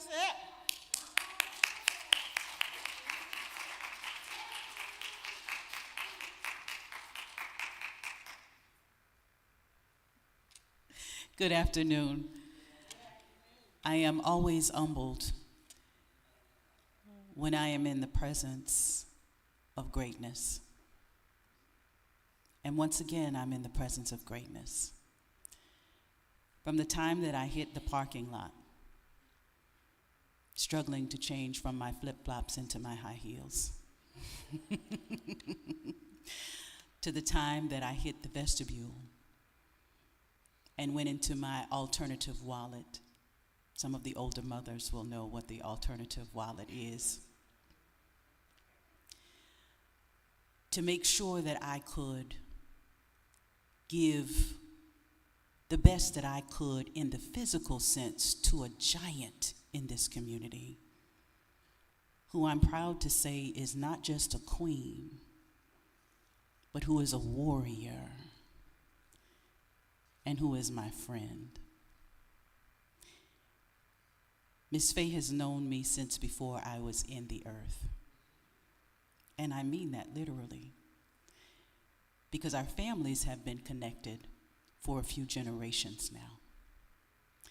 Her mother was my daddy's mama's best friend.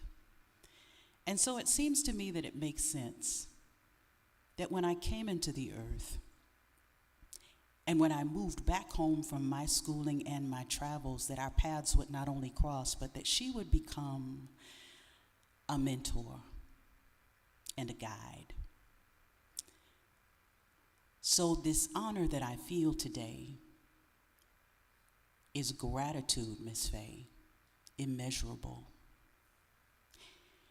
Because I recall the times when you have stood by me.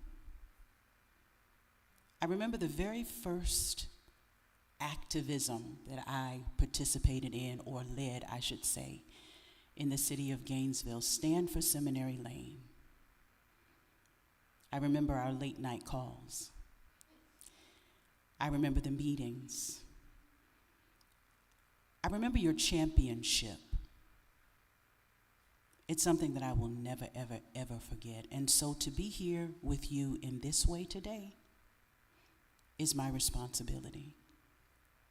I am so grateful for you, because the truth of the matter is the warriors are passing on. And what we are being left with is of great concern, but I am empowered and inspired by this gathering today. I am looking out amongst a sea of doers, a sea of warriors, a sea of mentors who are carrying the torch and who are empowering those that will come behind us. And so I say thank you. I did not write a poem. I've listened to several beautiful, amazing poems written by some able-minded, bodied, spirited artists and creators.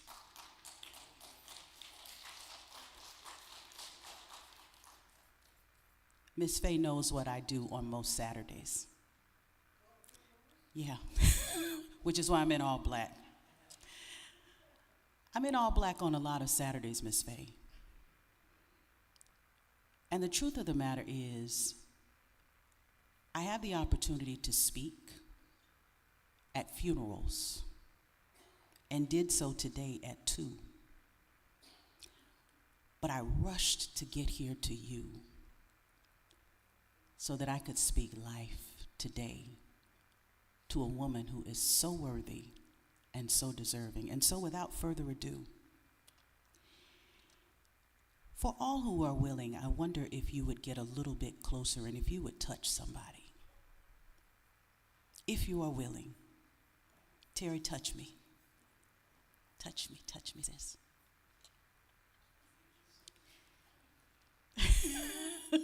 I love you.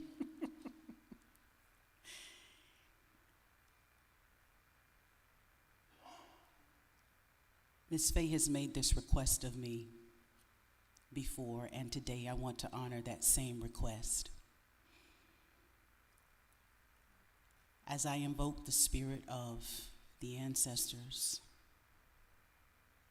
my forefathers, those who came before each of us, but specifically my grandmother, there are some words that I would like to offer up to each of us today.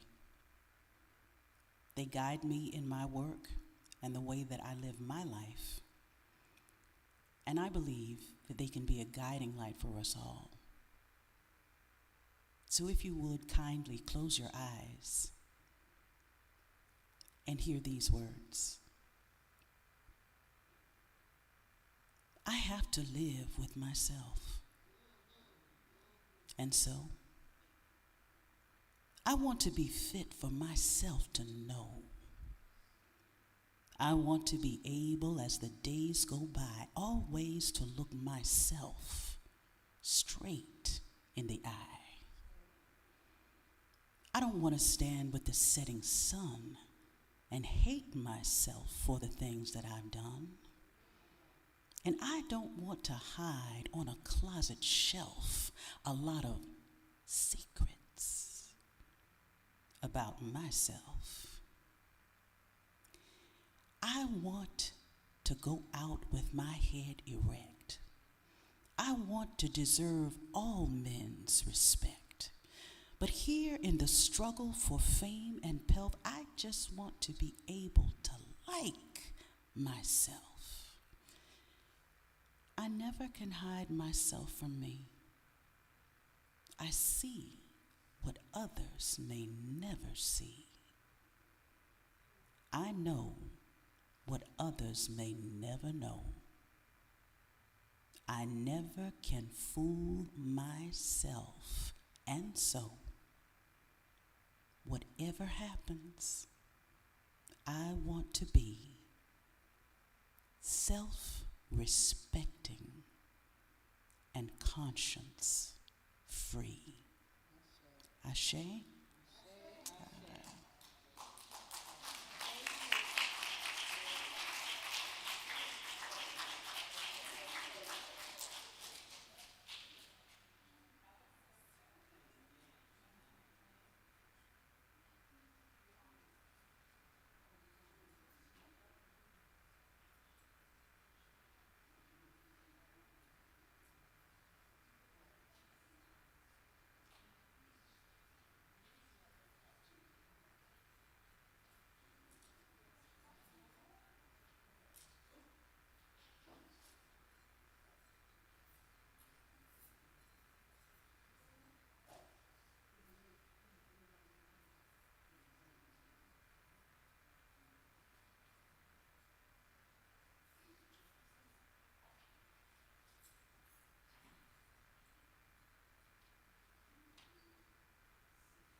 Oh, you can't? Okay, yeah, we are blessed to be in presence. Can you just say who you are and what you have contributed to make all of our lives so much better? People need to know who you are. You don't even have to make it long. You, first of all, we are here to give gratitude and honor to our beloved warrior, sister, queen, Faye Williams.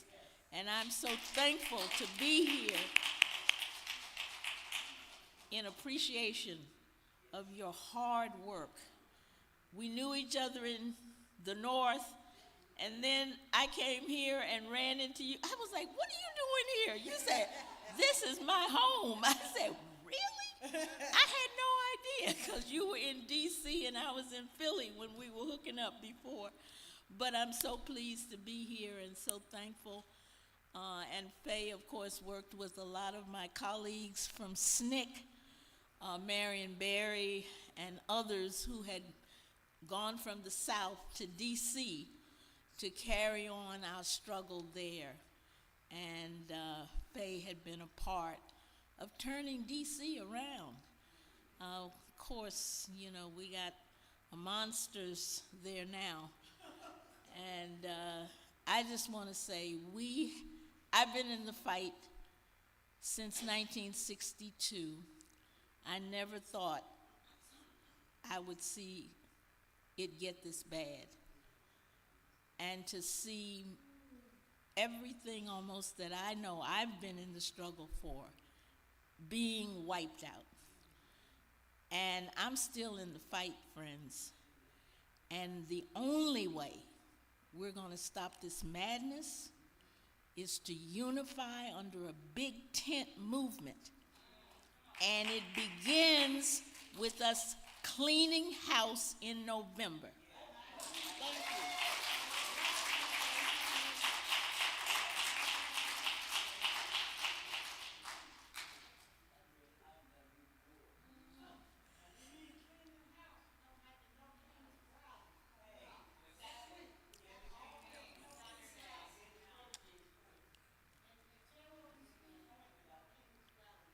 When that? Okay, I'm gonna look him up. Okay. Okay, y'all. We are winding down and wrapping up. I have a poem, and then if anyone else would like to revisit, especially you, Monye. Oh, yes, ma'am. Oh, yes, ma'am. Would you like to go before me? Because I know my place. And so most of the people who are in this room are warriors, like Commissioner Duncan Walker said, you know, warriors. We get up and we do. We see things that need us to lay hands on it, and we lay hands, and we recruit other people to lay hands. This year, over the last few years, I've really been focused in my nonprofit, Bailey Learning and Arts Collective. We've really been focused on talking to people in marginalized communities, again, about telling your stories, about making sure your affairs are in order. We can no longer do the big mama lead the property to the whole family, because the way property values stand right now, there will probably be someone in your family who would rather sell the property than keep it in the family. Designate an heir, create a trust, and that has been my total focus for like the last 2 years. This year though, y'all, I'm a little tired. And I will be 60 on April 7th. And so I am giving myself permission to rest and reset and create, because, you know, I love to write and I love to do poetry and I love to be in the company of my sisters. And that is what my goal is for the next 2 years, is to write, to create circles and safe spaces for women to gather. But as I look out in this audience at all of y'all who are also working equally as hard, if not harder, I want to remind you that you have to rest too. And that's what this poem is called, Revolutionary Rest. We who believe in freedom will not rest. We who believe in freedom will not rest until it comes. But maybe we should, because pouring from an empty cup don't do us no good, especially when we fight the same fights and repeat our ancestors' cries, demanding the same equal rights and still having those rights denied. As old issues disguised as something new evolve and the battles for equity increase, how do we maintain our resolve when these attacks never seem to cease? Today it's the conservative white gaze, continuing the MAGA cry. Tomorrow it may be those mentally enslaved whose need for assimilation will not be denied. In a few days, your comrade in arms may low-key accuse you of treason. Though you intentionally did no harm, could their accusations come with good reason? Are you doing a Josephine Baker, entertaining while serving as a spy? Or are your actions as mover and shaker, giving the enemy an anti-racist alibi? And when the warrior for justice gets weary and needs to rest and take time to renew, do you respect their need or label this deed as a cop-out because they just can't push through? When is the appropriate time for a soldier to take their rest? Is the sound of death's final chime the only marker for revolutionary success? Dear warrior, make time for rest and fun, for good friends and a lover's touch. Take long walks under the golden sun as payment for giving so much. And as your fighting days wind down, give yourself the grace of rest. Tell your story, take your due, tell future fighters what to do, because your survival proves you passed the final test. Take time, y'all, and put rest on your calendar, like your doctor's appointments, like your work schedule, and then keep your date with yourself. Don't do a Terry and scratch it out and write something else on top of it and do that instead of sitting, as my auntie and them used to say, instead of sit down somewhere. Sit down. Coming up, Manye, we are so ready for you.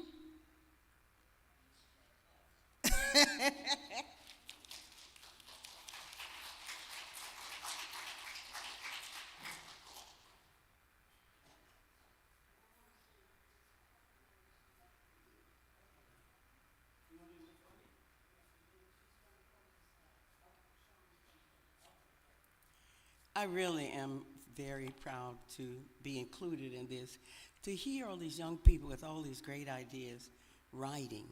Nothing that I do is what I wrote, and let me tell you why. When we were denied the presence of being in any classrooms besides our own, where we were taught our poems and poetry at our schools, white kids were not taught that. So I had to instill in them the value of what we had. So when my friends graduated from college and started to teach, they started to ask me to come into their classrooms. And I could come in and teach a little black history and do the black poetry. So I still do that. I've never written anything by myself. I always do what I do and tell people who wrote it. Stories poetically told is my byline, but I talk about Polar and Stonbar, Langston Hughes, County Cullen. And those people you probably have never heard of unless you were in the classroom that I came in. But today I want to do I am taking a point of personal privilege right here. And so I wanted to do one that's kind of fun, but it wasn't the only one I wanted to do, but it's short. So Miss Faye, all right. This is written by Langston Hughes, And it's about a lady who worked for a lady. The black lady worked for the white lady. It's called Madam and her Madam. He has a whole set of those Madam poems. Madam tells her story. So this one says, I worked for a woman once. She wasn't mean, but she had a 12-room house to clean. Had to get breakfast, dinner, and supper too, then take care of her children when I got through. I said, Madam, can it be that you trying to make a pack horse out of me? She opened her mouth and she cried, oh, no, Alberta, you know I love you so. I said, Madam, that may be true, but I'd be dogged if I love you. Just a little fun. We do have to have a little fun. How do you think we survive? You know, how do you think we survive? Inherent in all of what we did, our people found a way to survive.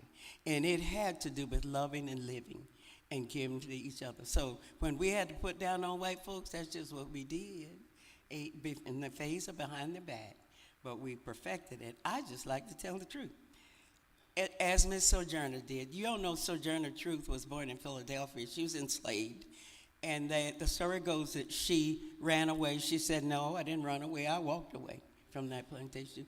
You will see her, when she was fighting for the voting rights, and she went to talk to the powers that be.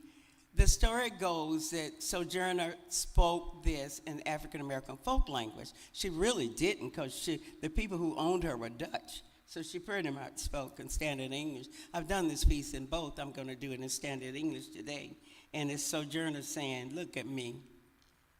Look at my arms. I have plowed and planted and lifted into barns, and no man can head me. And ain't I a woman? I could work as hard, as much, and eat as much as a man when I could get it, and bear the lash as well, and ain't I a woman? I have borne 13 children in the world and seen them all sold off into slavery. And when I cried out with the mother's grief, ain't nobody heard me but my Jesus, and ain't I a woman? Then they talk about this thing in the head. What this thing called, honey, what is called? Intellect. Yeah, honey, that's it, intellect. What's that got to do with the woman's rights and Negro's rights? If my cup will hold a pint and yours will hold a quart, wouldn't you be mighty mean not to let me have my little half measure full? And then that man back there in the back, black, that man back there in the black, he says that woman ain't got no rights, because Christ wasn't a woman. Where did your Christ come from? Where did your Christ come from? From God and a woman. Not if the first woman that God ever made was strong enough to turn this world upside down all alone. These women together in this room ought to be able to turn it right side up again. And now they's asking to do it, and you men better let them. Now, I'm obliged to you for listening to me. And now, old Sojourner ain't got nothing else to say.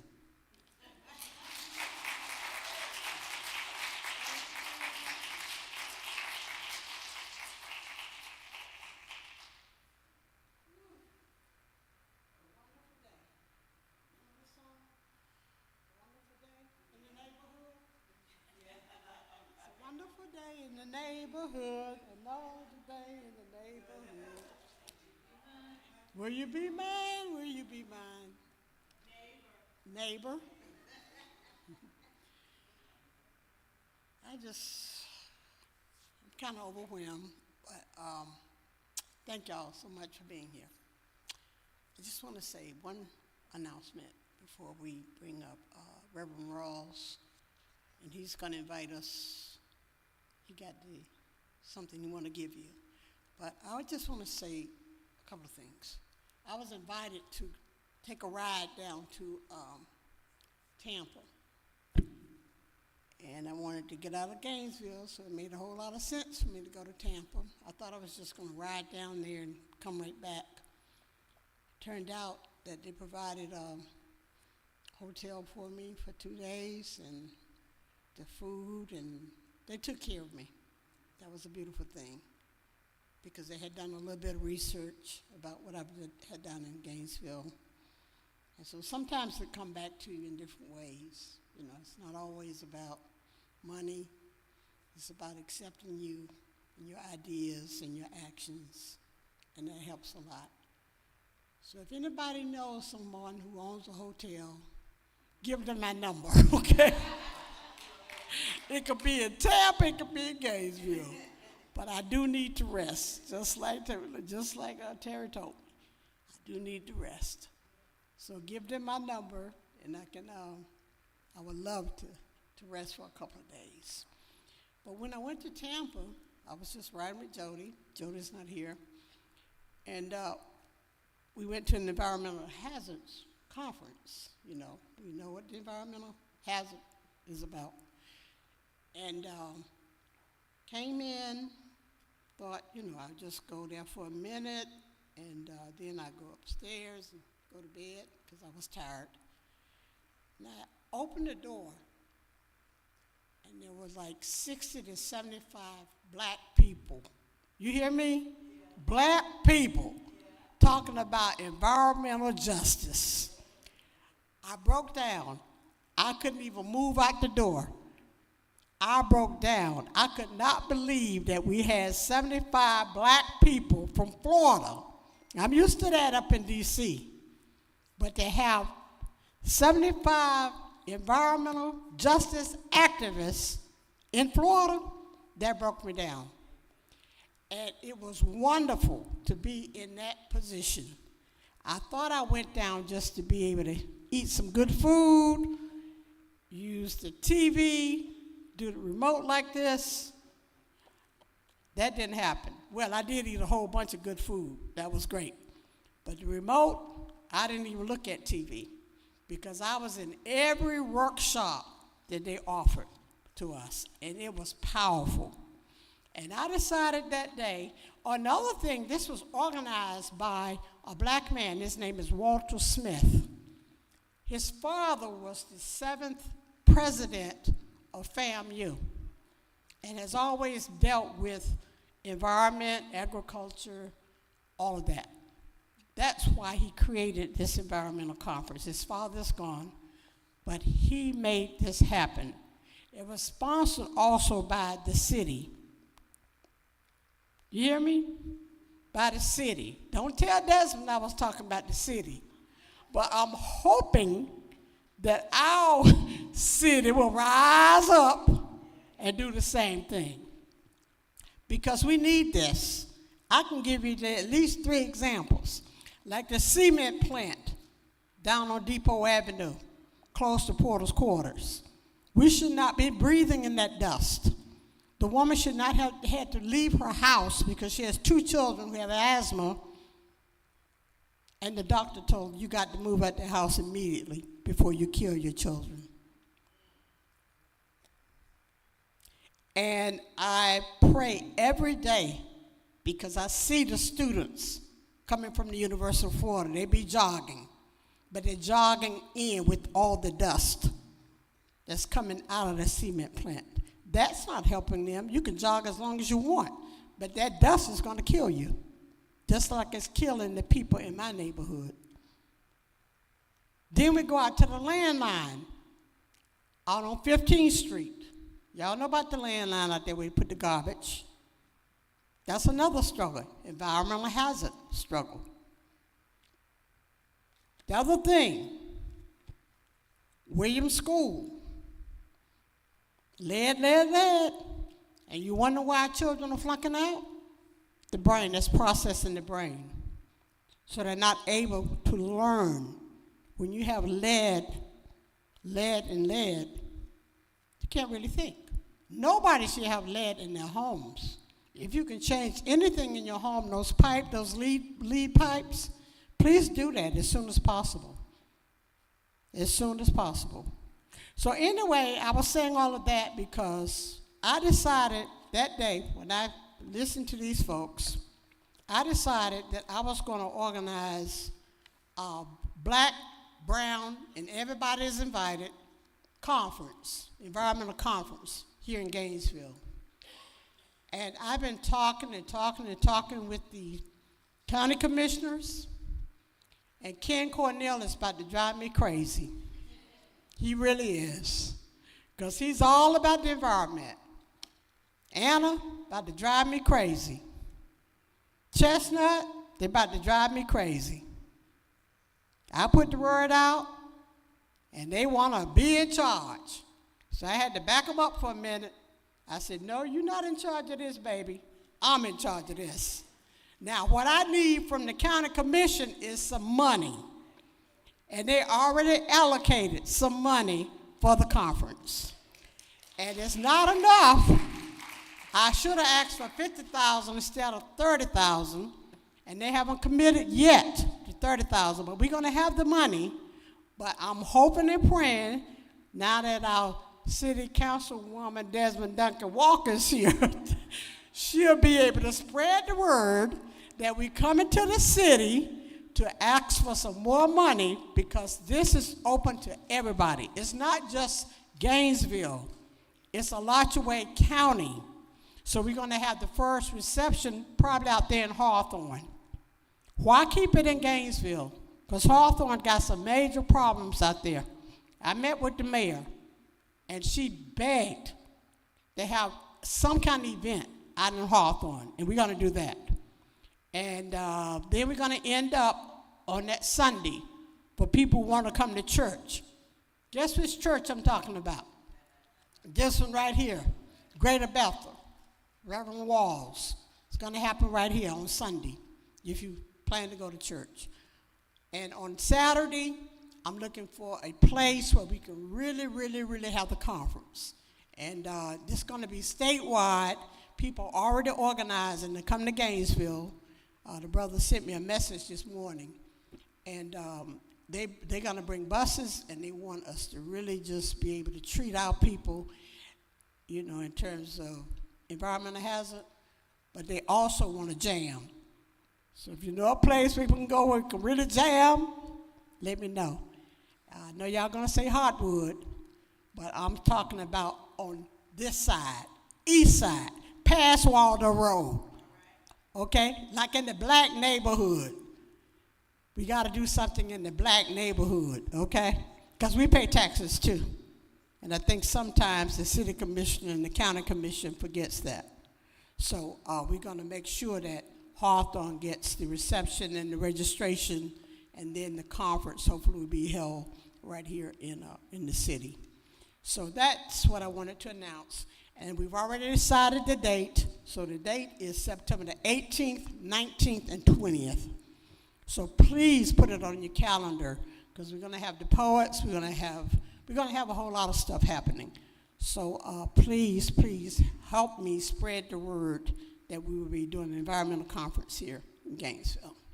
And the last thing I want to say before I introduce, he's over here, okay. I just want to say thank you again to Terry for just stepping up and helping me and helping us. And, you know, Terry is a warrior sister. She's always doing her thing. So if you haven't plugged into, what is it called, Terry Bailey? Bailey Learning and Arts Collective? Yeah, okay. Arts Collective. Black to Basics. BLAAC, the number 2, basics. Right. And then you see this shirt I got on. I have a website that I'm not able to operate, but that's why you work with young people, because they know how to operate your own website. But it's called Mama's Club Gainesville. But just put in Mama's Club Gainesville, because I got 2 websites.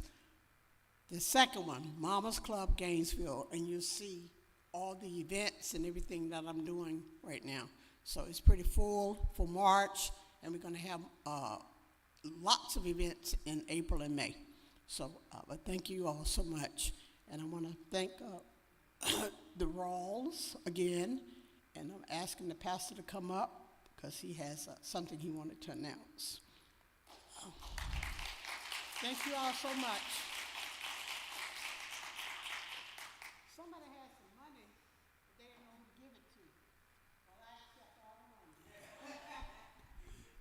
money. All right, thank you so much. Now, today is not about Greater Bethel.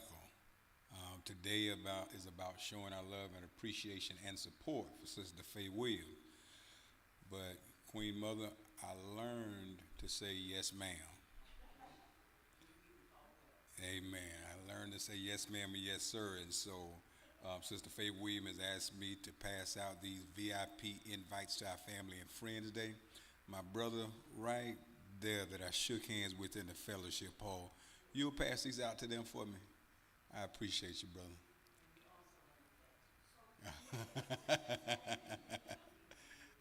I appreciate you, man. All right. And so, but today is about supporting Sister Faye. Everybody that's watching on Facebook and YouTube, you can keep sharing it, keep sharing it. You all make sure that we support our dear sister. And I guess I don't know if I have permission to tell the whole story, but we are assisting her with something that should be a basic right as a citizen of this country.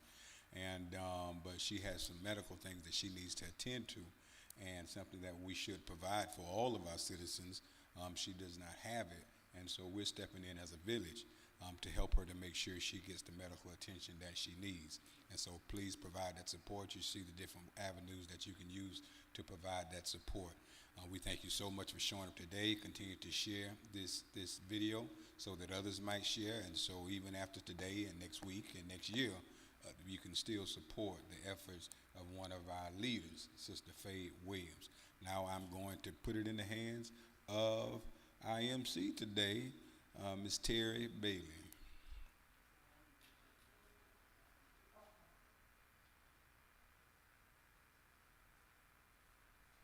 Thank you, sir. So, y'all, we are pretty much close to finishing. Manye has stated that she would like to make an announcement. If there is anyone else who would like to share one more poem who has been up, we invite you to do so after Manye, and then we will have you all go out in the world and be great. We'll hold hands and sing.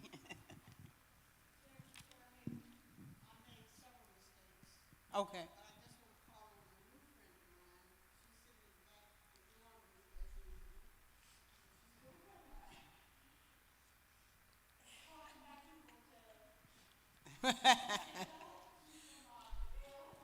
Hi, Vertin.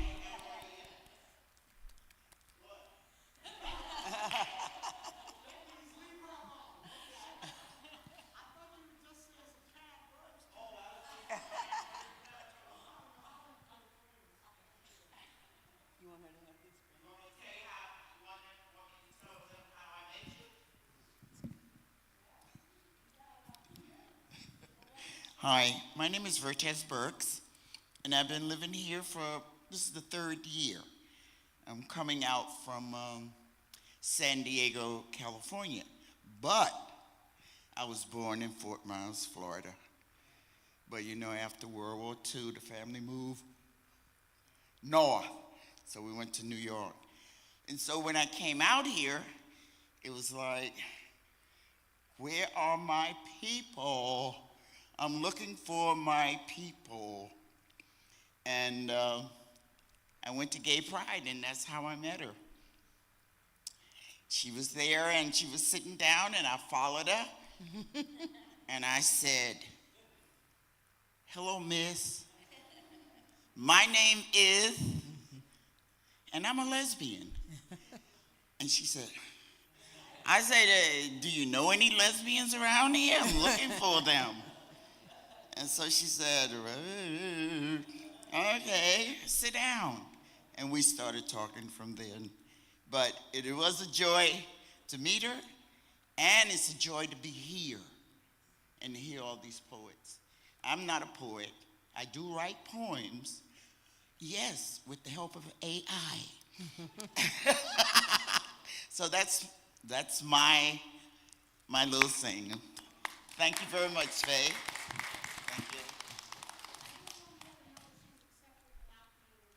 Absolutely. We love you, Vertez. Welcome home. Yeah, I made a whole trip to come back home.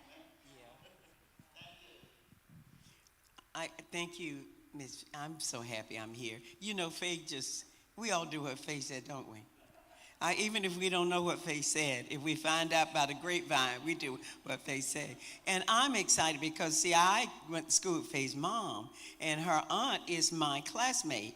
So when I really realized who she was, I would send money to buy the books when she was selling books. So when she came to Gainesville and started setting the world on fire, I thought, woo-wee, this is the Faye, this is the Faye. But what I want to announce, and thank you for the opportunity, is that we celebrate Black Cowboys April 17th, 18th at the Cotton Club Museum and Cultural Center. I always like to remind people that, you know, the men who took care of the cows they called them boy, didn't they? And they were black. So Beyonce was well in her rights when she wrote the song, the country and western song, because we are the cowboys. So we celebrate 2 days. We tell you all about it and all about the black farmers. We have a 4-generational black farmer. We do that. Then on Saturday, we bring the horses out. And we have all of that set up, all free. So you really need to come and learn, because our history is so indebted. It's so, I won't even say.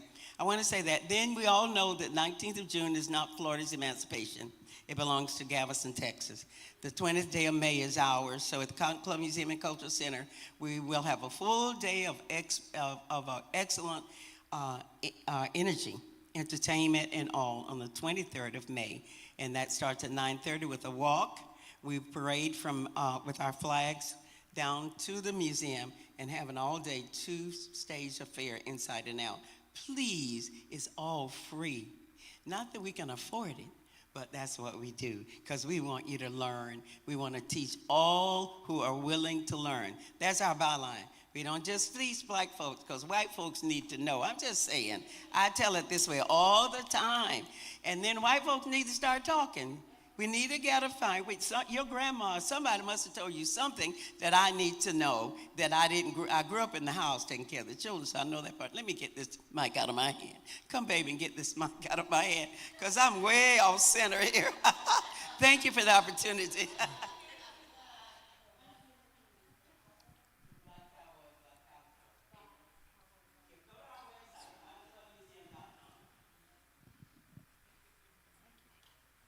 Oh, you should give it to Terry. Are you? Okay, can we stand up? Oh, are we finished? We can be through. Okay, can we stand up? And we're gonna end with a circle. We're gonna form a little circle. Come on, y'all, hold hands, just like we did way, way, way back during the 60s. We always end it with a circle. You know, it will not be unbroken. Right here, just hold somebody's hand. Come this way, Oh. Always in the circle. And I want you to say one thing, not one sentence.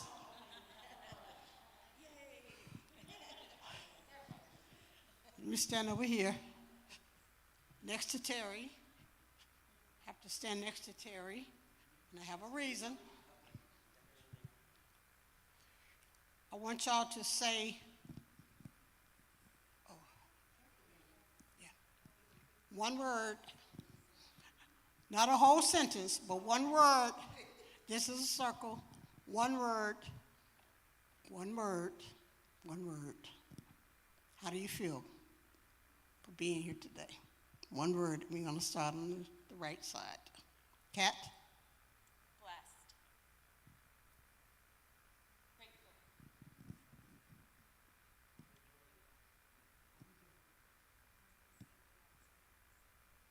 No louder. One word. Any word that comes to mind. Say love.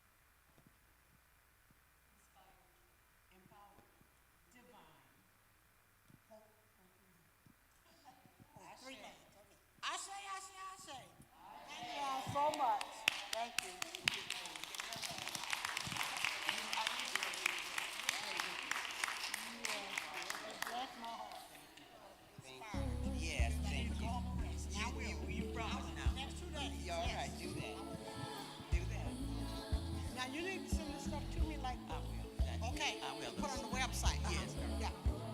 All three of the events.